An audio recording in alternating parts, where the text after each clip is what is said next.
ছাড়াই বাসর করতে হবে। কথাটা শুনে চমকে উঠলাম আমি। ভাইয়া, এসব কি বলছো? তুমি বিয়ে ছাড়াই বাসর মানে? মানেটা সিম্পল, বিয়ে হবে না বাট বাসর হবে ঠিকই। ভাইয়া, আমরা তো একে অপরকে ভালোবাসি, তাহলে আমরা কেন এই অবৈধ কাজ করব? তার চেয়ে চলো বরং বিয়ে করে ফেলি। বিয়ে করবি ঠিক আছে, কাল রেডি থাকিস, কালই আমাদের বিয়ে হচ্ছে। কবুল বলতে যাব ঠিক তখনই আদনান ভাইয়া বলে উঠলেন, আমি সামান্তাকে বিয়ে করব না। ওকে আমি ভালোবাসি না, ঘৃণা করি। আর যাকে ঘৃণা করি তাকে নিয়ে সারা জীবন কাটাবো কি করে? তাই আমি সময় থাকতে এই বিয়েটা ভেঙে দিচ্ছি। কথাটি বলে আদনান ভাইয়া রেজিস্ট্রি পেপারটা ছিঁড়ে ফেলে দিয়ে হনহনিয়ে চলে গেলেন। আমি পাথরের মূর্তির মতো বসে আছি। আদনান ভাইয়া আমার সাথে এমনটা কেন করলেন?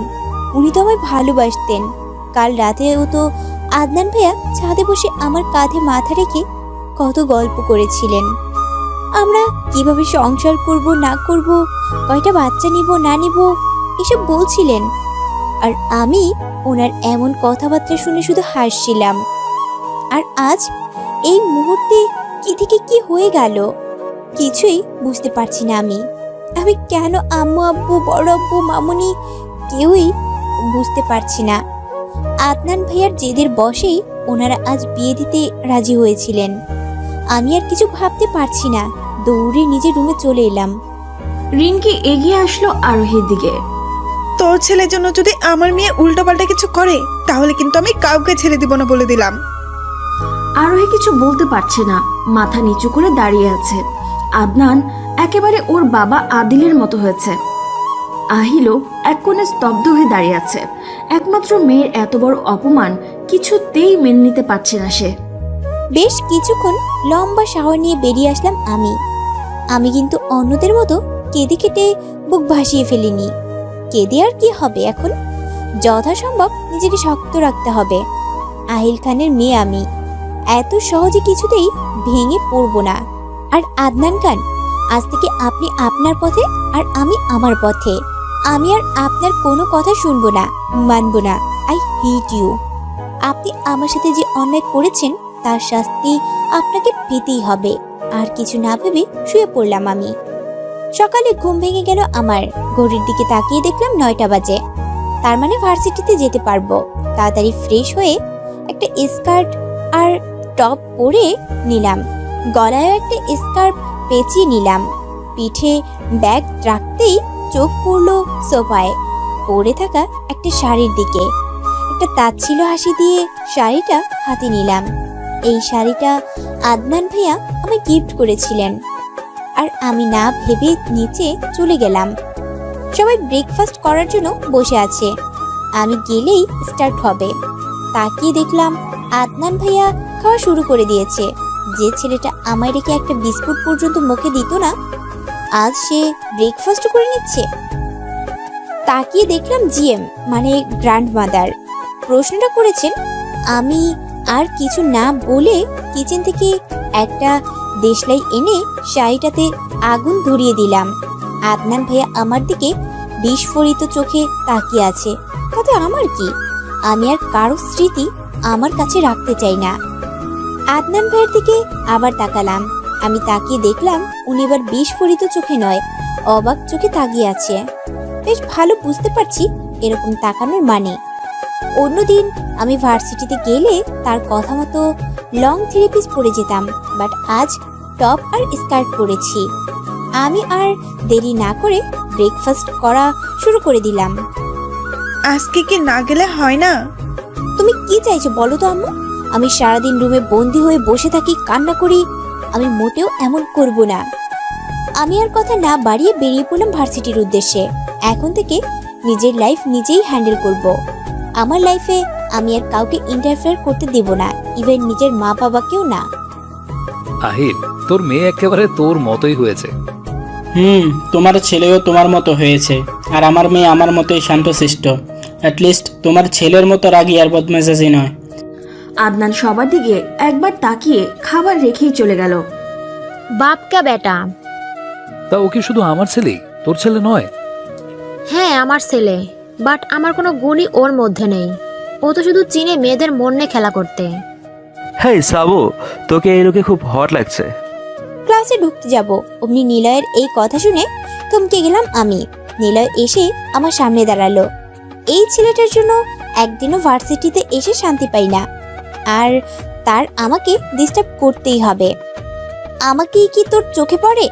আর কাউকে কি চোখে পড়ে না? আমাকে কেন তোর ডিস্টার্ব করতে হয়?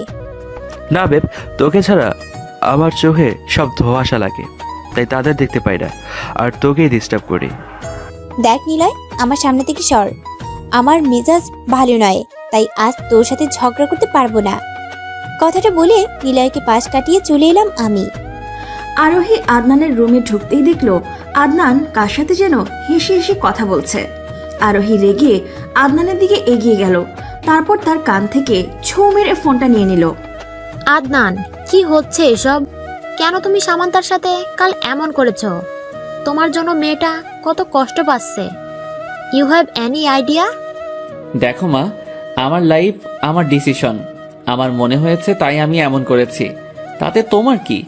আর অন্যের ম্যাটার নিয়ে ইন্টারফেয়ার করা আমার একদম পছন্দ নয়।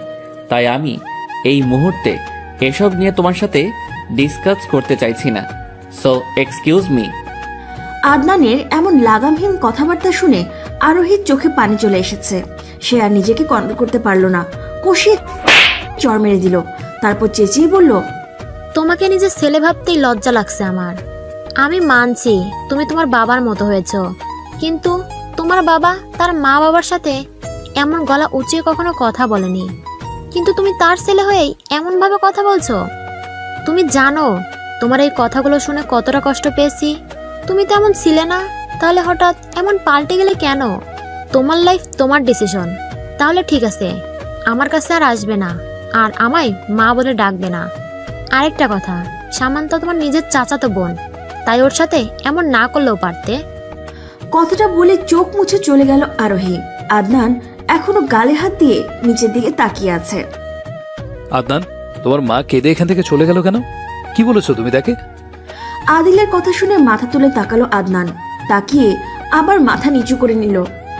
আদিল আবারও এগিয়ে এসে সেম প্রশ্নই করলো। বাবা, আমি মার সাথে খুব বড় অন্যায় করেছি। আমি মাকে অনেক হার্ট করেছি। আমার মাথা ঠিক ছিল না তখন। একটা কথা কি জানো তুমি আদনান? এক সময়ে তোমার মাকে আমি হারিয়ে ফেলেছিলাম। তারপর অনেক খোঁজাখুঁজির পর প্রায় 2 বছর পর তোমার মাকে পাই। সেদিন তোমার মাকে হারাতে হয়েছিল শুধুমাত্র নিজের রাগকে প্রাধান্য দিয়েছিলাম বলে। তোমার মাকে খুঁজে পাওয়ার পর থেকে কোনোদিন গলা উঁচিয়ে কথা বলিনি ওর সাথে। আরোহী আমার জন্য কতটা ইম্পর্টেন্ট সেটা শুধুমাত্র আমি জানি। তোমার মাকে সবসময় নিজের ভালোবাসা দিয়ে আগলে রেখেছি আমি। আর তুমি তোমার মাকে হার্ট না করলেও পারতে। আদনানের চোখ থেকে অটোমেটিক পানি ঝরছে। সে আদিলকে জড়িয়ে ধরে কেঁদে দিল। বাবা মা কি আমায় ক্ষমা করবে? আমি আসলেই আমার বিহেভিয়ারের জন্য অনুতপ্ত। আদনান, তুমি এখন আমাকে যেভাবে জড়িয়ে ধরলে ঠিক সেভাবেই তোমার মাকে জড়িয়ে ধরে সরি বলে দিবে। দেখবে তোমার মা তোমাকে ক্ষমা করে দিবে। তোমার মায়ের মন অনেক বড়। আমি তাকে অবিশ্বাস করে বাড়ি থেকে বের করে দিয়েছিলাম, তারপরেও সে আমাকে ক্ষমা করে দিয়েছিল। মাঠে দিয়ে হেঁটে যাচ্ছি, আশ্চর্য সবাই আমার দিকে তাকিয়ে আছে। আর তাকিয়ে থাকারই কথা। এতদিন আমি লং ড্রেসের সাথে হিজাব পরে আসতাম, আর আজ টপস স্কার্ট সাথে চুল ছেড়ে দিয়ে এসেছি।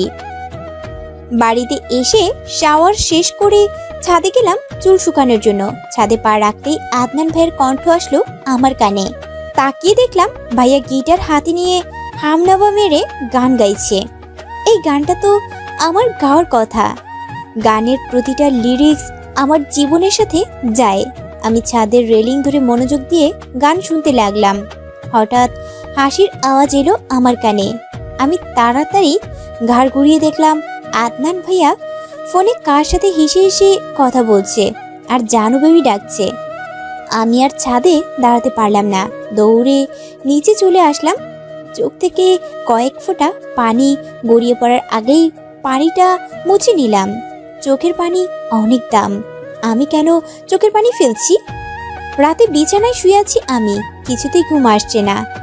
দিনে যতই নিজেকে স্ট্রং রাখি না কেন, রাত হলেই শুধু আদনান ভাইয়ের কথা স্মরণ হয়, ওনার সাথে কাটানো মুহূর্তের কথা স্মরণ হয়, আর চোখের কার্নিশ বেয়ে পানি গড়িয়ে পড়ে। উঠে বসলাম। আমি মাথাটা খুব ব্যথা করছে। এই মুহূর্তে কফি হলে খুব ভালো হতো। আমি উঠে কিচেনের উদ্দেশ্যে চলে গেলাম। হঠাৎ চোখে পড়লো আদনান ভাইয়ের রুমের দিকে পা টিপে টিপে রুমের সামনে যেই দেখলাম দরজা খোলা। আদনান ভাইয়া কোথায়? পরক্ষণেই মনে হলো, আরে আমি কেন এসব ভাবছি। তাই আর দেরি না করে কিচেনে চলে এলাম। কিচেনে ঢুকতেই বড় সড়ো ধাক্কা খেলাম। আদনান ভাইয়া কফি বানাচ্ছে। আমিও আর না দাঁড়িয়ে আরেক চুলায় কফির পানি বসিয়ে দিলাম। তারপর ভাইয়াকে শুনিয়ে শুনিয়ে বলতে লাগলাম, হায় আমার পোড়া কপাল, রাতে সবাই গার্লফ্রেন্ড বয়ফ্রেন্ডদের সাথে কথা বলে কাটায়, আর আমি পড়ার সাথে কথা বলে কাটাই। ইস, আমারও যদি এমন একটা বয়ফ্রেন্ড থাকতো। এই তো কি হয়েছে, হয়ে যাবে। নিলয় তো আমায় প্রপোজ করেছিল, আমিও ওর প্রপোজ অ্যাকসেপ্ট করে নিব। তারপর ওর সাথে চুটিয়ে প্রেম করব। ডাহা মিশা কথা কইছি। কথাটা বলার সাথে সাথেই আদনান ভাইয়া আমার হাত ধরে টেনে নিয়ে দেয়ালের সাথে চেপে ধরলেন। খুব শখ না তোর চুটিয়ে প্রেম করা? দাঁড়া করাচ্ছি। কথাটা বলেই আদনান ভাইয়া আমার ঠোঁট চেপে ধরলেন। আমি ওনাকে সরানোর চেষ্টা করছি, বাট উনি এক পাও নড়ছে না। ওনার স্পর্শ এই মুহূর্তে আমার কাছে বিষের মতো মনে হচ্ছে। প্রায় 5 মিনিট পর আমায় ছেড়ে দিয়ে বললেন, এটাই তো চেয়েছিলিস তুই, যা তোর ইচ্ছাটা পূরণ করে দিলাম। ভাইয়ার এমন কথা শুনে কেঁদে দিলাম আমি। ভাইয়া এসব কি বলছো তুমি? তোমার সাথে যখন রিলেশনে ছিলাম তখনও তো আমি এসব করিনি। তাহলে আজ যখন আমাদের মধ্যে কোনো সম্পর্ক নেই, তাহলে এখন কেন আমি এসব করতে চাইবো? বুঝি, সব বুঝি আমি। তাই তো আমার অ্যাটেনশন পাওয়ার জন্য এরকম ড্রেস পরে এসেছিস। তোর মতো মেয়েদের কাছ থেকে এসবই আশা করা যায়। কথাটা বলে ভাইয়া কফি নিয়ে চলে গেলেন। আমি আমার দিকে ভালো করে তাকিয়ে দেখলাম একটা টি শার্ট আর 3/4 জিন্স পরে আছি। আজব তো, এটা পরেছি তো কি এমন হয়েছে? কফি না বানিয়েই চলে গেলাম রুমে। যে কথাগুলো শুনছি এইসব শুনেই পেট ভরে গেছে আমার। আদনান নিজের রুমে এসে জোরে জোরে শ্বাস ফেলছে। তুই কেন বুঝিস না? সামু তোকে এমন লোকে দেখলে যে আমার নিজেকে কন্ট্রোল করে রাখতে অনেক কষ্ট হয়, তাই ও তো তোর সাথে তখন এমন করলাম। নিজেকে যে আর কন্ট্রোল করে রাখতে পারছিলাম না। আর এই তোর ভালোবাসার নমুনা। আমি কেন তোর সাথে এমন করছি ভেবে দেখেছিস তুই? ভাববি কি করে? এখন তো তোর মনে আরেকজনের বসবাস। তোকে কোনো সময় আমি একা রাখিনি, সব সময় ছায়ার মতো পাশে থেকেছি। তুই আজও ভার্সিটিতে যাওয়ার পর লুকিয়ে লুকিয়ে খেয়াল রেখেছি। আমি যে তোকে অনেক ভালোবাসি রে সামু, অনেক। আমি তোর সাথে বিয়ে এমনি এমনি ভাঙতে চাইনি, কিন্তু এছাড়াও আমি আর কি বা করতাম? আমি যে নিরুপায়। ডাইনিং এ বসে সবার জন্য ওয়েট করছি। সবাই এলে তবেই ব্রেকফাস্ট শুরু করব। আদনান ভাইয়ার দিকে চোখ পড়তেই অবাক হয়ে গেলাম আমি। তার চোখ মুখ অসম্ভব ফুলে আছে, সাথে লালও হয়ে আছে। আশ্চর্য, কি হলো ভাইয়ার? আগে তো এমন হতে কোনোদিন দেখিনি। ভাইয়াকে কি জিজ্ঞেস করব? পরক্ষণে মনে হলো কাল রাতের কথা। ভাইয়া আমায় যা নয় তা বলেছিল। এইসব মনে হতেই আমার অভিমান প্লাস রাগ দুটোই বেড়ে গেল। আমি ভাইয়ার দিক থেকে চোখ সরিয়ে নিলাম। আজ আমাদের ভার্সিটিতে নবীনবরণ, তাই ব্রেকফাস্ট শেষ করে মামুনি আর আম্মুর সাথে বসে আলোচনা করছি কি পরে যাব। মামুনি আমায় একটা নীল শাড়ি বের করে দিলেন। এই শাড়িতে নাকি আমায় খুব সুন্দর দেখাবে। আমিও খুশি মনে শাড়িটা নিয়ে নিজের রুমে গিয়ে পরতে লাগলাম। শাড়িটা পরে ম্যাচিং করে চুড়ি আর অর্নামেন্টস পরে নিলাম। চুলটাও ছেড়ে দিয়েছি। লিভিং রুমে যেতেই আব্বু এসে আমায় জড়িয়ে ধরলেন। মাশা আল্লাহ, আমার মেয়েটাকে তো খুব সুন্দর লাগছে। Look like a princess. Thank you আব্বু। আচ্ছা আমি বরং যাই। কথাটা বলে আমি ভার্সিটির উদ্দেশ্যে চলে গেলাম। আদনান ওর রুমের ব্যালকনি থেকে সামান্থা চলে যাওয়া দেখছে। সামান্থা চলে যেতেই সে এক ফোঁটা চোখের জল ছেড়ে দিল। সামু, আজ তুই আমার কল্পনার সাজ সেজেছিস। মন চাইছিল তোকে একটু ছুঁয়ে দেখি, কিন্তু না, আমি তোকে ছুঁতে পারবো না, না হলে তোর অনেক বড় বিপদ হয়ে যাবে। আদনানের এসব ভাবনার মধ্যেই ওর মুঠোফোনটা বেজে উঠল। আদনান ফোনের স্ক্রিনে তাকাতেই ওর হাত পা রীতিমতো কাঁপাকাঁপি শুরু হয়ে গেছে। আদনান অনেক ভয়ে ফোনটা রিসিভ করলো। হ্যালো, কি মিস্টার আদনান, ভয় পেয়ে গেলে নাকি? ভয় কেন পাবো? আজও তাহলে তুত্তলাচ্ছ কেন? যাই হোক, যে কথাটা বলার জন্য ফোন করেছি সেটা মনোযোগ সহকারে শুনো। সমান্তার থেকে তোমাকে আরো দূরে দূরে থাকতে হবে, না হলে তুমি যে কোনো মুহূর্তে আমার সমান্তার ওপরে উইক হয়ে পড়বে। আর আমি চাই না তুমি এমন কিছু করে যাতে তোমার ফ্যামিলি আবার তোমাদের বিয়ে দিতে বাধ্য হয়। আর যদি এমন হয় তাহলে বুঝতেই তো পারছো কি অনর্থক হবে। না, আপনি এসব কিচ্ছু করবেন না। আমি সামান্তার থেকে দূরে দূরে থাকবো, ওর দিকে তাকাবো পর্যন্ত না। তারপরও আপনি এমন কিছুই করবেন না। আমি আপনার কাছে হাত জোর করছি। তাহলে আদনান খান আমার কাছে মাথা নত করছে। শুনো, আমি তোমাকে এখন যাই বলবো তোমাকে ঠিক তাই করতে হবে। বলুন কি করতে হবে? তোমাকে বাংলাদেশ ছেড়ে যেতে হবে। না প্লিজ, এমন করবেন না। আমি আমার মা বাবাকে ছেড়ে থাকতে পারবো না।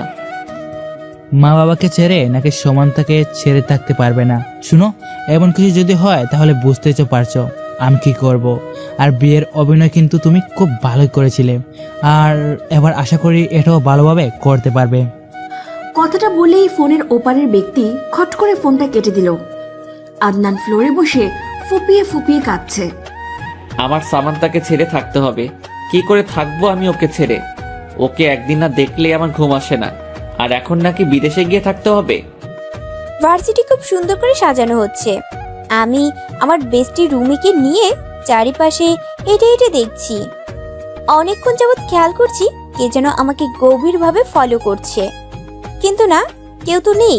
তাহলে হয়তো আমার মনের ভুল। আমার সব ফ্রেন্ডরা আমার খুব প্রশংসা করছে। কোত্থেকে নিলয় দৌড়ে এসেই বলল, হে ইয়ার, তোকে যে কি সুন্দর লাগছে বলে বোঝাতে পারবো না। আর আমাকে কি সুন্দর লাগছে না? মুখ ফুলিয়ে কথাটা বলল রুমি। আরে পাগলি, তোকে তো সবসময় সুন্দরই লাগে, তাই না? আমার শাড়ির কুচিটা খুলে যাওয়াতে আমি একটা খালি রুমে চলে এলাম। ওয়াশরুমে অনেক মানুষ, সেখানে ঠিক করা যাবে না। রুমে ঢুকতেই কে যেন ভেতর থেকে দরজাটা বন্ধ করে দিল। আমি পিছন ফিরতেই যাকে দেখলাম তাকে দেখে আমার গলা শুকিয়ে কাঠ হয়ে গেছে, ঠিকমতো দাঁড়াতেও পারছি না। এই ছেলেটা এখানে, তার মানে কোনো অঘটন ঘটিয়ে তবেই যাবে। ছেলেটা আমার দিকে এক পা করে এগিয়ে আসছে। ও যতই আমার দিকে এগিয়ে আসছে ততই আমার ভয় বেড়ে চলেছে। ও আমার সাথে খারাপ কিছু করবে না তো? এ কি রকি, আপনি আমার দিকে এভাবে এগোচ্ছেন কেন? তুমি সত্যি বুঝতে পারছো না আমি কেন এগোচ্ছি, নাকি বুঝিয়ে দেব? দেখুন, একদম এগোবেন না বলে দিলাম, না হলে খারাপ হয়ে যাবে কিন্তু। রকি একটু পেছনে সরে দাঁড়িয়ে বলল, তাই নাকি? তো তোমার আদনান ভাইয়া বুঝি এখানে হিরোর মতো চলে এসে আমাকে মেরে তোমাকে নিয়ে চলে যাবে? তুমি যদি এমন ভেবে থাকো তো আমি বলবো তুমি ভুল ভাবছো। তোমার আদনান ভাইয়া আর তোমাকে বাঁচাতে আসবে না। এখন তার তোমার উপর থেকে ইন্টারেস্ট উঠে গেছে। সে তো এখন অন্য মেয়েকে নিয়ে ব্যস্ত। দেখবে কদিন পর তোমাদের সবাইকে ছেড়ে চলে যাবে। এতদিন শুধু তোমার মুহে পড়েছিল, না হলে তুমিই বলো তোমাকে এত বাজে অফার কেন দিবে, আর বিয়েই বা কেন ভাঙবে? আমি তো কতদিন ধরে তোমাকে ভালোবাসি। আমি কি কখনো তোমার দিকে বাজে দৃষ্টিতে তাকিয়েছি? কি মিথ্যাবাদী! এখনো কুদৃষ্টিতে তাকিয়ে আছে, সে নাকি বাজে দৃষ্টিতে তাকায় না। সো তোমাকে একটা কথা বলার জন্য এসেছিলাম। কথাটা হলো তোমাকে আজ খুব খুব সুন্দর লাগছে। কথাটা বলে রকি চলে গেল। আমিও শাড়ি ঠিক করে বেরিয়ে গেলাম। অনুষ্ঠান শেষ হতে হতে অনেক বেলা হয়ে গেছে। আমি আর দেরি না করে রিমাকে সাথে নিয়ে বেরিয়ে পড়লাম। লিভিং রুমে বসে আছি সবাই। কিছুক্ষণ পর আদনান ভাইয়া বলে উঠলেন, আব্বু, চাচ্চু, আমি তোমাদের কিছু বলতে চাই। হ্যাঁ বলো, কি বলবে? আসলে আমি ইউএসএ চলে যাচ্ছি, আর সেখানে গিয়েই সেটেল হয়ে যাব। আর ইউ ম্যাড আদনান, তুমি এসব কি বলছো? তুমি তো তোমার নানু বাড়িতে গিয়েও আমাদের ছেড়ে থাকতে পারো না, আর সেই তুমি কিনা ইউএসএ চলে যাচ্ছ? ভেবে বলছো তো? আদনান, এসব তুমি কি বলছো? আমি তোমাকে ছেড়ে কি করে থাকবো? কেন মা? আয়েশা আছে, সামান্তা আছে, ওদের নিয়ে থাকবে। আমি না থাকলে কিছু হবে না। আদনান, আমার সোনা, এমন বলে না। সামান্তা আর আয়েশা আছে, সাথে তুমিও থাকবে। আমি তোমার মা, তুমি আমাকে ছেড়ে চলে যেতে পারো না। আর হঠাৎ তুমি চলে যেতে চাইছ বা কেন? খোকো স্টোরি চ্যানেলের সকল প্রকারের পাওয়ার গল্প দেখতে আমাদের চ্যানেলটি সাবস্ক্রাইব করে বেল আইকনে ক্লিক করুন।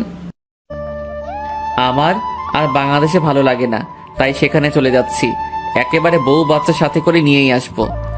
আমি আর সহ্য করতে পারলাম না, তাই আমিও বললাম, আমারও তোমাদেরকে কিছু বলার আছে। আমিও বিয়ে করতে চলেছি। মানে তুমি বিয়ে করবে? কিন্তু কাকে? রকিকে বিয়ে করব আমি। ছেলেটা খুবই ভালো, খুব ভালোবাসে আমায়। অ্যাটলিস্ট কারো মতো ঠকবাজ নয়। আদনান ভাইয়া আমার দিকে একবার তাকিয়ে চোখ নামিয়ে নিলেন। বাহ, বেশ ভালোই তো। আমি রেহানের সাথে এই নিয়ে আলোচনা করব, কেমন? আদনান দৌড়ে ওর রুমে চলে গেল, দরজা বন্ধ করে কাঁদতে থাকলো। শামু, তোর জন্যই আমি এমন করছি, আর তুই কি না এখন এসব বলছিস? তুই জানিস ওই রকি তোর কত বড় ক্ষতি করতে পারে? তুই সমাজে মুখ দেখাতে পারবি না। আমি তোকে ভালোবাসি, তোর এত বড় ক্ষতি আমি কিছুতেই হতে দিব না। তাই আমি ওর কথা মতো চলছি, তোদের ছেড়ে চলে যাচ্ছি। তাতে যদি তোকে হারাতেও হয় তো আমি হারাবো, তারপরও আমি তোর সম্মান কিছুতেই নষ্ট হতে দিব না। আদনান চোখ মুছে কাকে যেন ফোন করলো। হ্যালো জিসান, শোন, আমি ইউএসএ কিছুদিন পরে চলে যাচ্ছি। তোকে আমার একটা হেল্প করতে হবে। হ্যাঁ বলো ভাই, কি করতে হবে? রকি চৌধুরী কোথায় যায় না যায় সেই সব কিছু তোকে ফলো করতে হবে, আর আমাকে জানাতে হবে। সে না হয় করবো, কিন্তু ভাই তুমি সামান্তাবুকে ছেড়ে চলে যাচ্ছ কেন? ওই যে বললাম, রকি চৌধুরী, ওর জন্য ও অনেক বড় সর্বনাশ করতে চলেছে আমার সামর। আর ওকে যেভাবেই হোক আমায় প্রোটেক্ট করতে হবে। কিন্তু ও তো আমায় ভুল বুঝছে। ভাই তুমি এগুলো বলছো না কেন সামান্তাবুকে? কি করব, ওই রকি এই সুযোগটাও দেয়নি। সিসি ক্যামেরা ফিট করা সামুর রুমে সেদিন মেকানিকের রূপ ধরে এসেছিল, আমি টের পাইনি। তারপর সে ওই আমায় বলল যে সামুর রুমে ক্যামেরা। আমি এটা খুলতেও চেয়েছিলাম, বাট ও আমায় থ্রেট দিয়েছে। শুধু ওর রুমেই নয়, সব জায়গায় ক্যামেরা বসানো। আর তুই তো জানিসই এই রকির কত ক্ষমতা, সব করতে পারে ও। আমি ইচ্ছে করলেই ওকে সরিয়ে দিতে পারি, বাট সামুর ইজ্জত ওর কাছে। আর তোকে একটা কাজ করতে হবে, আমি চলে যাওয়ার পর তোকেও ওর বাড়িতে মেকানিক সেজে যেতে হবে। তারপর ওর ল্যাপটপ নষ্ট করে দিতে হবে। আমি ইউএসএ নাও যেতে পারতাম, কিন্তু আমাকে তো যেতেই হবে। বাট আই সোয়ার খুব শিগগিরই ফিরে আসবো আমি। রকিকে ওর কর্মের শাস্তি পেতেই হবে। কথাটা এক নাগারে বলে খট করে ফোনটা কেটে দিল আদনান। হ্যাঁ জিসান বল। ভাই রকি শহরের বাইরে গেছে। আচ্ছা ধন্যবাদ, রাখছি আমি। ওকে সর্বদা ফলো করবি। আদনান ফোনটা রেখে আরোহীর কাছে গেল। মা, আয়েশা কোথায়? খুব দরকার ছিল ওকে। ও মনে হয় সামান্তার সাথে সাদে আছে। আচ্ছা বলে আদনানও ছাদে পা বাড়ালো। আজ যেভাবেই হোক সামুকে সব সত্যি বলতে হবে। এভাবে আর কষ্ট নিতেও পারবো না, আর দিতেও পারবো না। আমি আর আয়েশা ছাদের রেলিং ধরে দাঁড়িয়ে আছি। আয়েশা আমাকে এইটা ওটা জিজ্ঞেস করছে, আর আমি উত্তর দিচ্ছি। এক প্রকার মাথা নষ্ট করে দিচ্ছে বলতে গেলে। এত কথা বলতে পারে? হঠাৎ আদনান ভাইয়ার মুখে আমার নাম শুনে চমকে উঠলাম আমি। কতদিন পর ভাইয়ার মুখে আমার নাম শুনলাম। আয়েশা, একটু নিচে যা তো, সামুর সাথে আমার কিছু কথা আছে। পিচ্চি আয়েশাও ভাইয়ের কথা মতো নিচে চলে গেল। আমিও ছাদ থেকে যেতেই ভাইয়া আমায় 2 হাত দিয়ে আটকে দিলেন। শোন সামু, তোকে আমি কিছু বলতে চাই। তুই সবকিছু শুনে তারপর সিদ্ধান্ত নিস তুই কি করবি। তা এখন কি বলবেন? রকি খারাপ, ওকে যেন বিয়ে না করি? তাহলে আপনিও একটা কথা শুনে রাখেন, আপনার কথা কিছুতেই শুনছি না আমি। সামু, তুই আমাকে আপনি করে বলছিস, এতটা পর করে দিয়েছিস আমাকে। আর হ্যাঁ, রকি খারাপ, 1 নাম্বারের খারাপও। প্লিজ ওকে বিয়ে করিস না, তোর জীবন শেষ হয়ে যাবে। তা আপনাকে বিয়ে করব নাকি? আপনি নিজেও তো বিয়ে করছেন। কই, আমি তো কিছু বলিনি। তাহলে এবার আমি বিয়ে করব। আপনার এত সমস্যা হচ্ছে কেন? আর রকি যে খারাপ এটা আপনাকে কে বলেছে? ও খুব ভালো, খুব। কতবার আমাকে একা পেয়েছে, তাও স্পর্শ পর্যন্ত করেনি। আর আপনি তো ওর উল্টো। দেখেন ভাইয়া, আমি একবার যখন আমার সিদ্ধান্ত নিয়ে নিয়েছি, এই সিদ্ধান্ত থেকে আর পিছপা হব না। ভাইয়া আমার 2 কাঁধে 2 হাত থেকে বললেন। সামু, তুই আমার কথা ভালো করে না শুনে এভাবে উল্টো পাল্টা বলতে পারিস না। আগে আমার কথা শোন প্লিজ। আমি আর আপনার কোনো কথা শুনছি না মিস্টার আদনান। আমি জানি আপনি কেন রকির নামে বাজে বকছেন, কারণ রকি তো আমায় খুব ভালোবাসে আর বিয়ে হলে খুব সুখে রাখবে। আপনি তো আবার আমার সুখ দেখতে পারেন না, তাই তো মানা করছেন ওকে যাতে বিয়ে না করি। তাহলে ঠিক আছে, আমিও একটা কথা জানিয়ে দিচ্ছি যে আমি রকিকে ছাড়া আর কাউকে বিয়ে করব না। বিয়ে করলে রকিকেই করব। আদনান আর সামান্তার মুখে রকির নাম সহ্য করতে পারছে না, তাই চিৎকার করে উঠল। ব্যাস, অনেক হয়েছে সামান্তা, অনেক। আমি তোকে প্রথম থেকে ভালোভাবে বুঝিয়ে আসার চেষ্টা করছি, কিন্তু তুই তো আমার কথা শুনছিসই না। দেখ, তোর লাইফ, তোর ডিসিশন, তোর যা ইচ্ছা হবে তুই তাই কর, আমি তোকে কিচ্ছু বলবো না। বাট একটা কথা বলে রাখি, যা করবি ভেবে চিন্তে করিস। আর এখন একটা কথা বলবো, সেটা মন দিয়ে শ্রবণ করবি। ভাইয়ার মুখে সামান্তা শুনে আমার অভিমান আরো বেড়ে গেল। বললাম তো, আমি আপনার কোনো কথা শুনতে চাই না। ঘৃণা করি আপনাকে আমি, বুঝেছেন? আপনি ঘৃণা করি। এই যে আপনার সামনে দাঁড়িয়ে কথা বলছি না, এতেও আমার ঘৃণা লাগছে, রুচিতে বাজছে। আচ্ছা, আপনার কি লজ্জা শরম বলতে কিচ্ছু নেই? যদি থাকতো তাহলে অ্যাটলিস্ট এত কিছু হওয়ার পর এভাবে আমার সামনে এসে দাঁড়াতেন না। আদনান ভাইয়ের চোখ গড়িয়ে পানি পড়ছে। পড়লে পড়ুক, আমার কি? আমিও কম চোখের জল ফেলেছি নাকি? তুই খুব বড় হয়ে গেছিস সামান্তা, খুব নিজের দায়িত্ব নিজেই রাখতে শিখে গেছিস। আমাকে তো তোর ঘৃণা করে আমি আরো কয়েকদিন পর যেতাম, কিন্তু আমি আজ সন্ধ্যায় চলে যাচ্ছি। কিছু গুরুত্বপূর্ণ কথা ছিল তোর সঙ্গে, কিন্তু তুই তো আমার কথা শুনলি না। আর কোনোদিন তোর সামনে এসে দাঁড়াবো না রে, আমার মুখও তোকে দেখাবো না। শুধু তুই আমায় মিস করিস না। আমাকে চিনতে তুই এত ভুল করলি, তোকে পস্তাতে হবে সামান্তা, পস্তাতে হবে। খুঁজবি, খুব করে খুঁজবি তুই আমায়, কিন্তু তোর খুঁজতে অনেক লেট হয়ে যাবে। কথাটা বলে চোখ মুছে চলে গেল আদনান। আদনান কাঁদছে আর ওর মায়ের রুমের দিকে যাচ্ছে। আরোহী আদনানকে কাঁদতে দেখে ঘাবড়ে গেল, সেও পিছু পিছু গেল। আদনান, তুমি কাঁদছো? না মা, এমনি। আদনান, মা হয়ে আমি তোমার। ইদানিং তুমি অনেক চুপচাপ হয়ে গেছো, প্রায় সময় দেখি তোমার চোখ মুখ ফোলা। আর এখন তুমি কাঁদছো? তোমাকে তো আগে কখনো কোনোদিন কাঁদতে দেখিনি। সোনা, বলো নিজের মাকে। আদনান ওর মাকে জড়িয়ে ধরে ফুপিয়ে কেঁদে দিল। মা, মা তুই জানো সামান্তা নাকি আমাকে ঘৃণা করে, আমার সামনে দাঁড়াতেও নাকি ওর রুচিতে বাঁধে। মা, আমি এমনি এমনি কিছু করিনি, সেদিন বিয়েও আমি নিজে থেকে ভাঙিনি, মা আমাকে বাধ্য করেছে এসব করতে। আরোহী আদনানের চোখ মুছে দিয়ে বলল, আদনান আমার সোনা, আমায় সব খুলে বলো। আদনান বলতে শুরু করলো, মা জানো, আমি আর সামান্তা এক রাত্রে রাস্তায় হাঁটতে বেরিয়েছিলাম। সেদিন এক টঙের দোকানে আমরা দুজনে দাঁড়িয়ে দাঁড়িয়ে খুব এনজয় করে চা খাচ্ছিলাম আর হাসছিলাম। ঠিক তখনই আমি পাশে তাকিয়ে দেখলাম রকি বাইকে হেলান দিয়ে খুব মনোযোগ দিয়ে দেখে যাচ্ছে সামান্তাকে। আমি আর দেরি না করে সামান্তাকে নিয়ে বাড়ি চলে আসলাম। সেদিন থেকে রকির কুদৃষ্টি পড়ে সামান্তার উপর।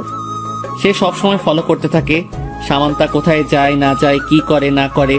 যখন জানতে পারলো আমি আর সামান্তা একে অপরকে ভালোবাসি, সেদিন থেকে ও আমাদের পিছনে লেগে পড়ে। শেষে একদিন আমাদের বাড়িতে আসে মেকানিক সেজে, যেটা আমরা বুঝতেও পারিনি। ও ছাদ বাদে আর তোমাদের রুম বাদে সব জায়গায় ক্যামেরা লাগিয়ে দিয়ে চলে গেছে, সামান্তার বেডরুমেও লাগিয়েছে। মা জানো, রকি আমায় সেদিন মেসেঞ্জারে সামান্তার চেঞ্জ করা ভিডিও পাঠিয়েছে, যেটাই সামান্তার শরীরের অনেক অংশ দেখা যাচ্ছিল। আমি যদি তার কথা না শুনি তাহলে নাকি সে সামান্তার এই ভিডিও ভাইরাল করে দিবে। মা তুমি জানো, এই ভিডিও একবার ভাইরাল হলে সেটা সামান্তার জন্য কতটা কষ্টদায়ক হবে। এসব ভিডিওতে ভিউ আরো বেশি আসে, সবাই দেখবে ওর এই ভিডিও, সবাই হাসাহাসি করবে ওকে নিয়ে। তাই আমি রকির প্রস্তাবে রাজি হয়ে যাই, যাতে ও সামান্তার কোনো ক্ষতি না করে। আর এই জন্যই আমি দেশও ছাড়ছি, এতে যদি আমার সামান্তার সম্মানটা রক্ষা হয়। কথাটা বলে আবারও কেঁদে দিল। আরোহীও মুখে আঁচল চেপে ধরে কান্না করছে। ছেলের এমন কান্না কষ্ট সে যে আর নিতে পারছে না। আদনান, আমি বুঝতে পারছি সোনা, তুমি কতটা কষ্ট নিয়ে বেঁচে আছো। তোমার বাবা আর আমার সম্পর্কেও অনেক কষ্ট ছিল। তোমার বাবা ভেঙে পড়লেও আমি ভেঙে পড়িনি, স্ট্রং থেকেছি আমি। আর তুমি তো আমারই ছেলে, তোমাকে স্ট্রং থাকতে হবে, এভাবে ভেঙে পড়লে চলবে না। মা, তুমি তো আমার রাগ জেদ সম্পর্কে অবগত। আমি এতটা চুপচাপ থাকতাম না যদি না রকির কাছে এমন ভিডিও থাকতো। আর সবাই তো শুধু শান্ত আদনানকেই দেখেছে, হিংস্র আদনানকে কেউ দেখেনি। যারা দেখে তারা আর ঠিক থাকতে পারে না, কেঁপে ওঠে। আরোহী আদনানের দিকে অবাক হয়ে তাকিয়ে আছে। হিংস্র আদনান মানে কি বোঝাতে চাচ্ছে আদনান? আদনান, তুমি এগুলা কি বলছো? না মা, নাথিং। আচ্ছা আদনান, আমি তোমার বাবার সাথে এই নিয়ে কথা বলবো। সেদিন আমার ছেলের দোষ ছিল না, ওকে বাধ্য করা হয়েছিল এসব করতে। সবাইকে জানতে হবে আমার ছেলে নির্দোষ। মা, আমার কসম তোমায়, তুমি বাবাকে এই নিয়ে কিছু বলবে না। সময় এলে আমি সবাইকে সবটা জানাবো। তুমি আমার জননী মা, তাই তোমায় বললাম। তুমি প্লিজ বাবাকে বলো না, না হলে জানাজানি হয়ে যাবে। আর সামান্তাকেও কিছু বলবে না। আমাকে অবিশ্বাস করার জন্য ওকে শাস্তি পেতে হবে। আর খুব তাড়াতাড়ি সব সমাধান হতে চলেছে। তুমি কোন দিন যাবে ইউএসএ? সন্ধ্যায় ফ্লাইট। তুমি তো জানো, কোথাও যেতে গেলে অন্যদের মতো আমার অত টাইম লাগে না। চিন্তা করো না, তোমার ছেলে খুব তাড়াতাড়ি তোমার কাছে ফিরে আসবে, তোমার কোলে মাথা রাখবে, তুমি মাথায় হাত বুলিয়ে দিবে আর গল্প করবে। আমাকে নিজের হাতে খাইয়ে দিবে, কিছু বললে মুখ ফুলিয়ে রাখবে। আর আমি তোমাকে জড়িয়ে ধরে তোমার কাছে ক্ষমা চাইবো। আর তুমিও আমায় ক্ষমা করে দিয়ে আমার মাথায় একটা চুমু খাবে। আর আরেকটা কথা, মা, আমার একমাত্র বোন আয়েশাকে কিন্তু ভালো রাখতে হবে। আরোহী আর না দাঁড়িয়ে দৌড়ে ওর রুমে চলে আসলো। ছেলের চোখের পানি আর এমন করুণ কথাবার্তা সে আর মেনে নিতে পারছে না। আদনানও ফ্লোরে বসে বসে কাঁদছে। কি দোষ করেছিলাম আমি, যার কারণে আমাকে আমার পরিবার ছাড়তে হচ্ছে? পরক্ষণে চোখ মুছে নিল আদনান। না, আমি আর কাঁদবো না। সবাই আমাকে ভীতু ভাববে। আমি একদমই ভীতু নই। আমি কাউকে ভয় পাই না।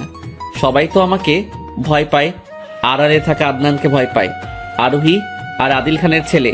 আমি এত সহজে ভেঙে পড়বো না। আমার ভালোবাসা সত্যি হলে আমি ইনশাল্লাহ সামান্তাকে পাবো।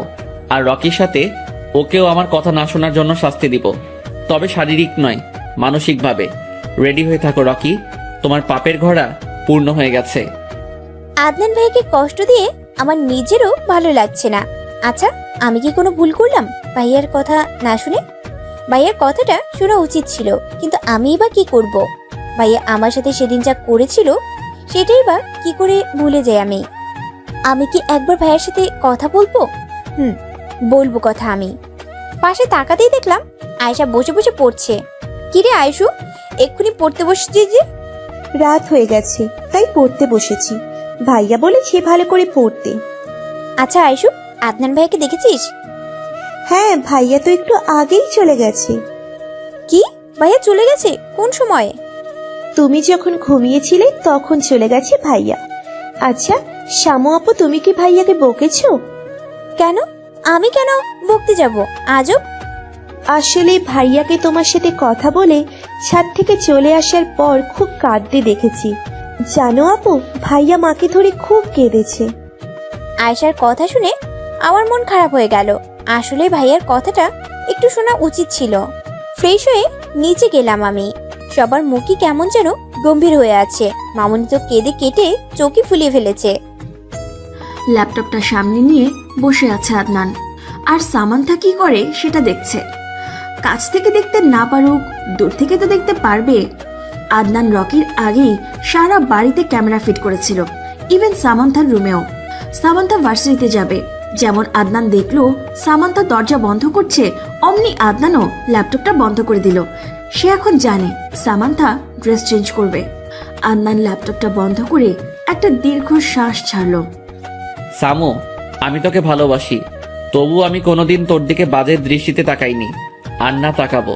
কিন্তু রকি তো তোকে প্রতিনিয়ত শকুনের দৃষ্টিতে দেখে যাচ্ছে, তবুও সে তোর কাছে ভালো হয়ে গেল আর আমি খারাপ।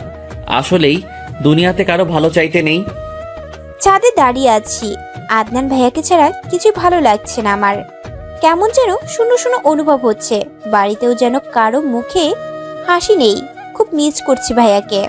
বাতাসে বারবার আমার ছেড়ে দেওয়া চুলগুলো উড়ছে, আমি বাঁধার চেষ্টা করছি, তবুও খুলে যাচ্ছে।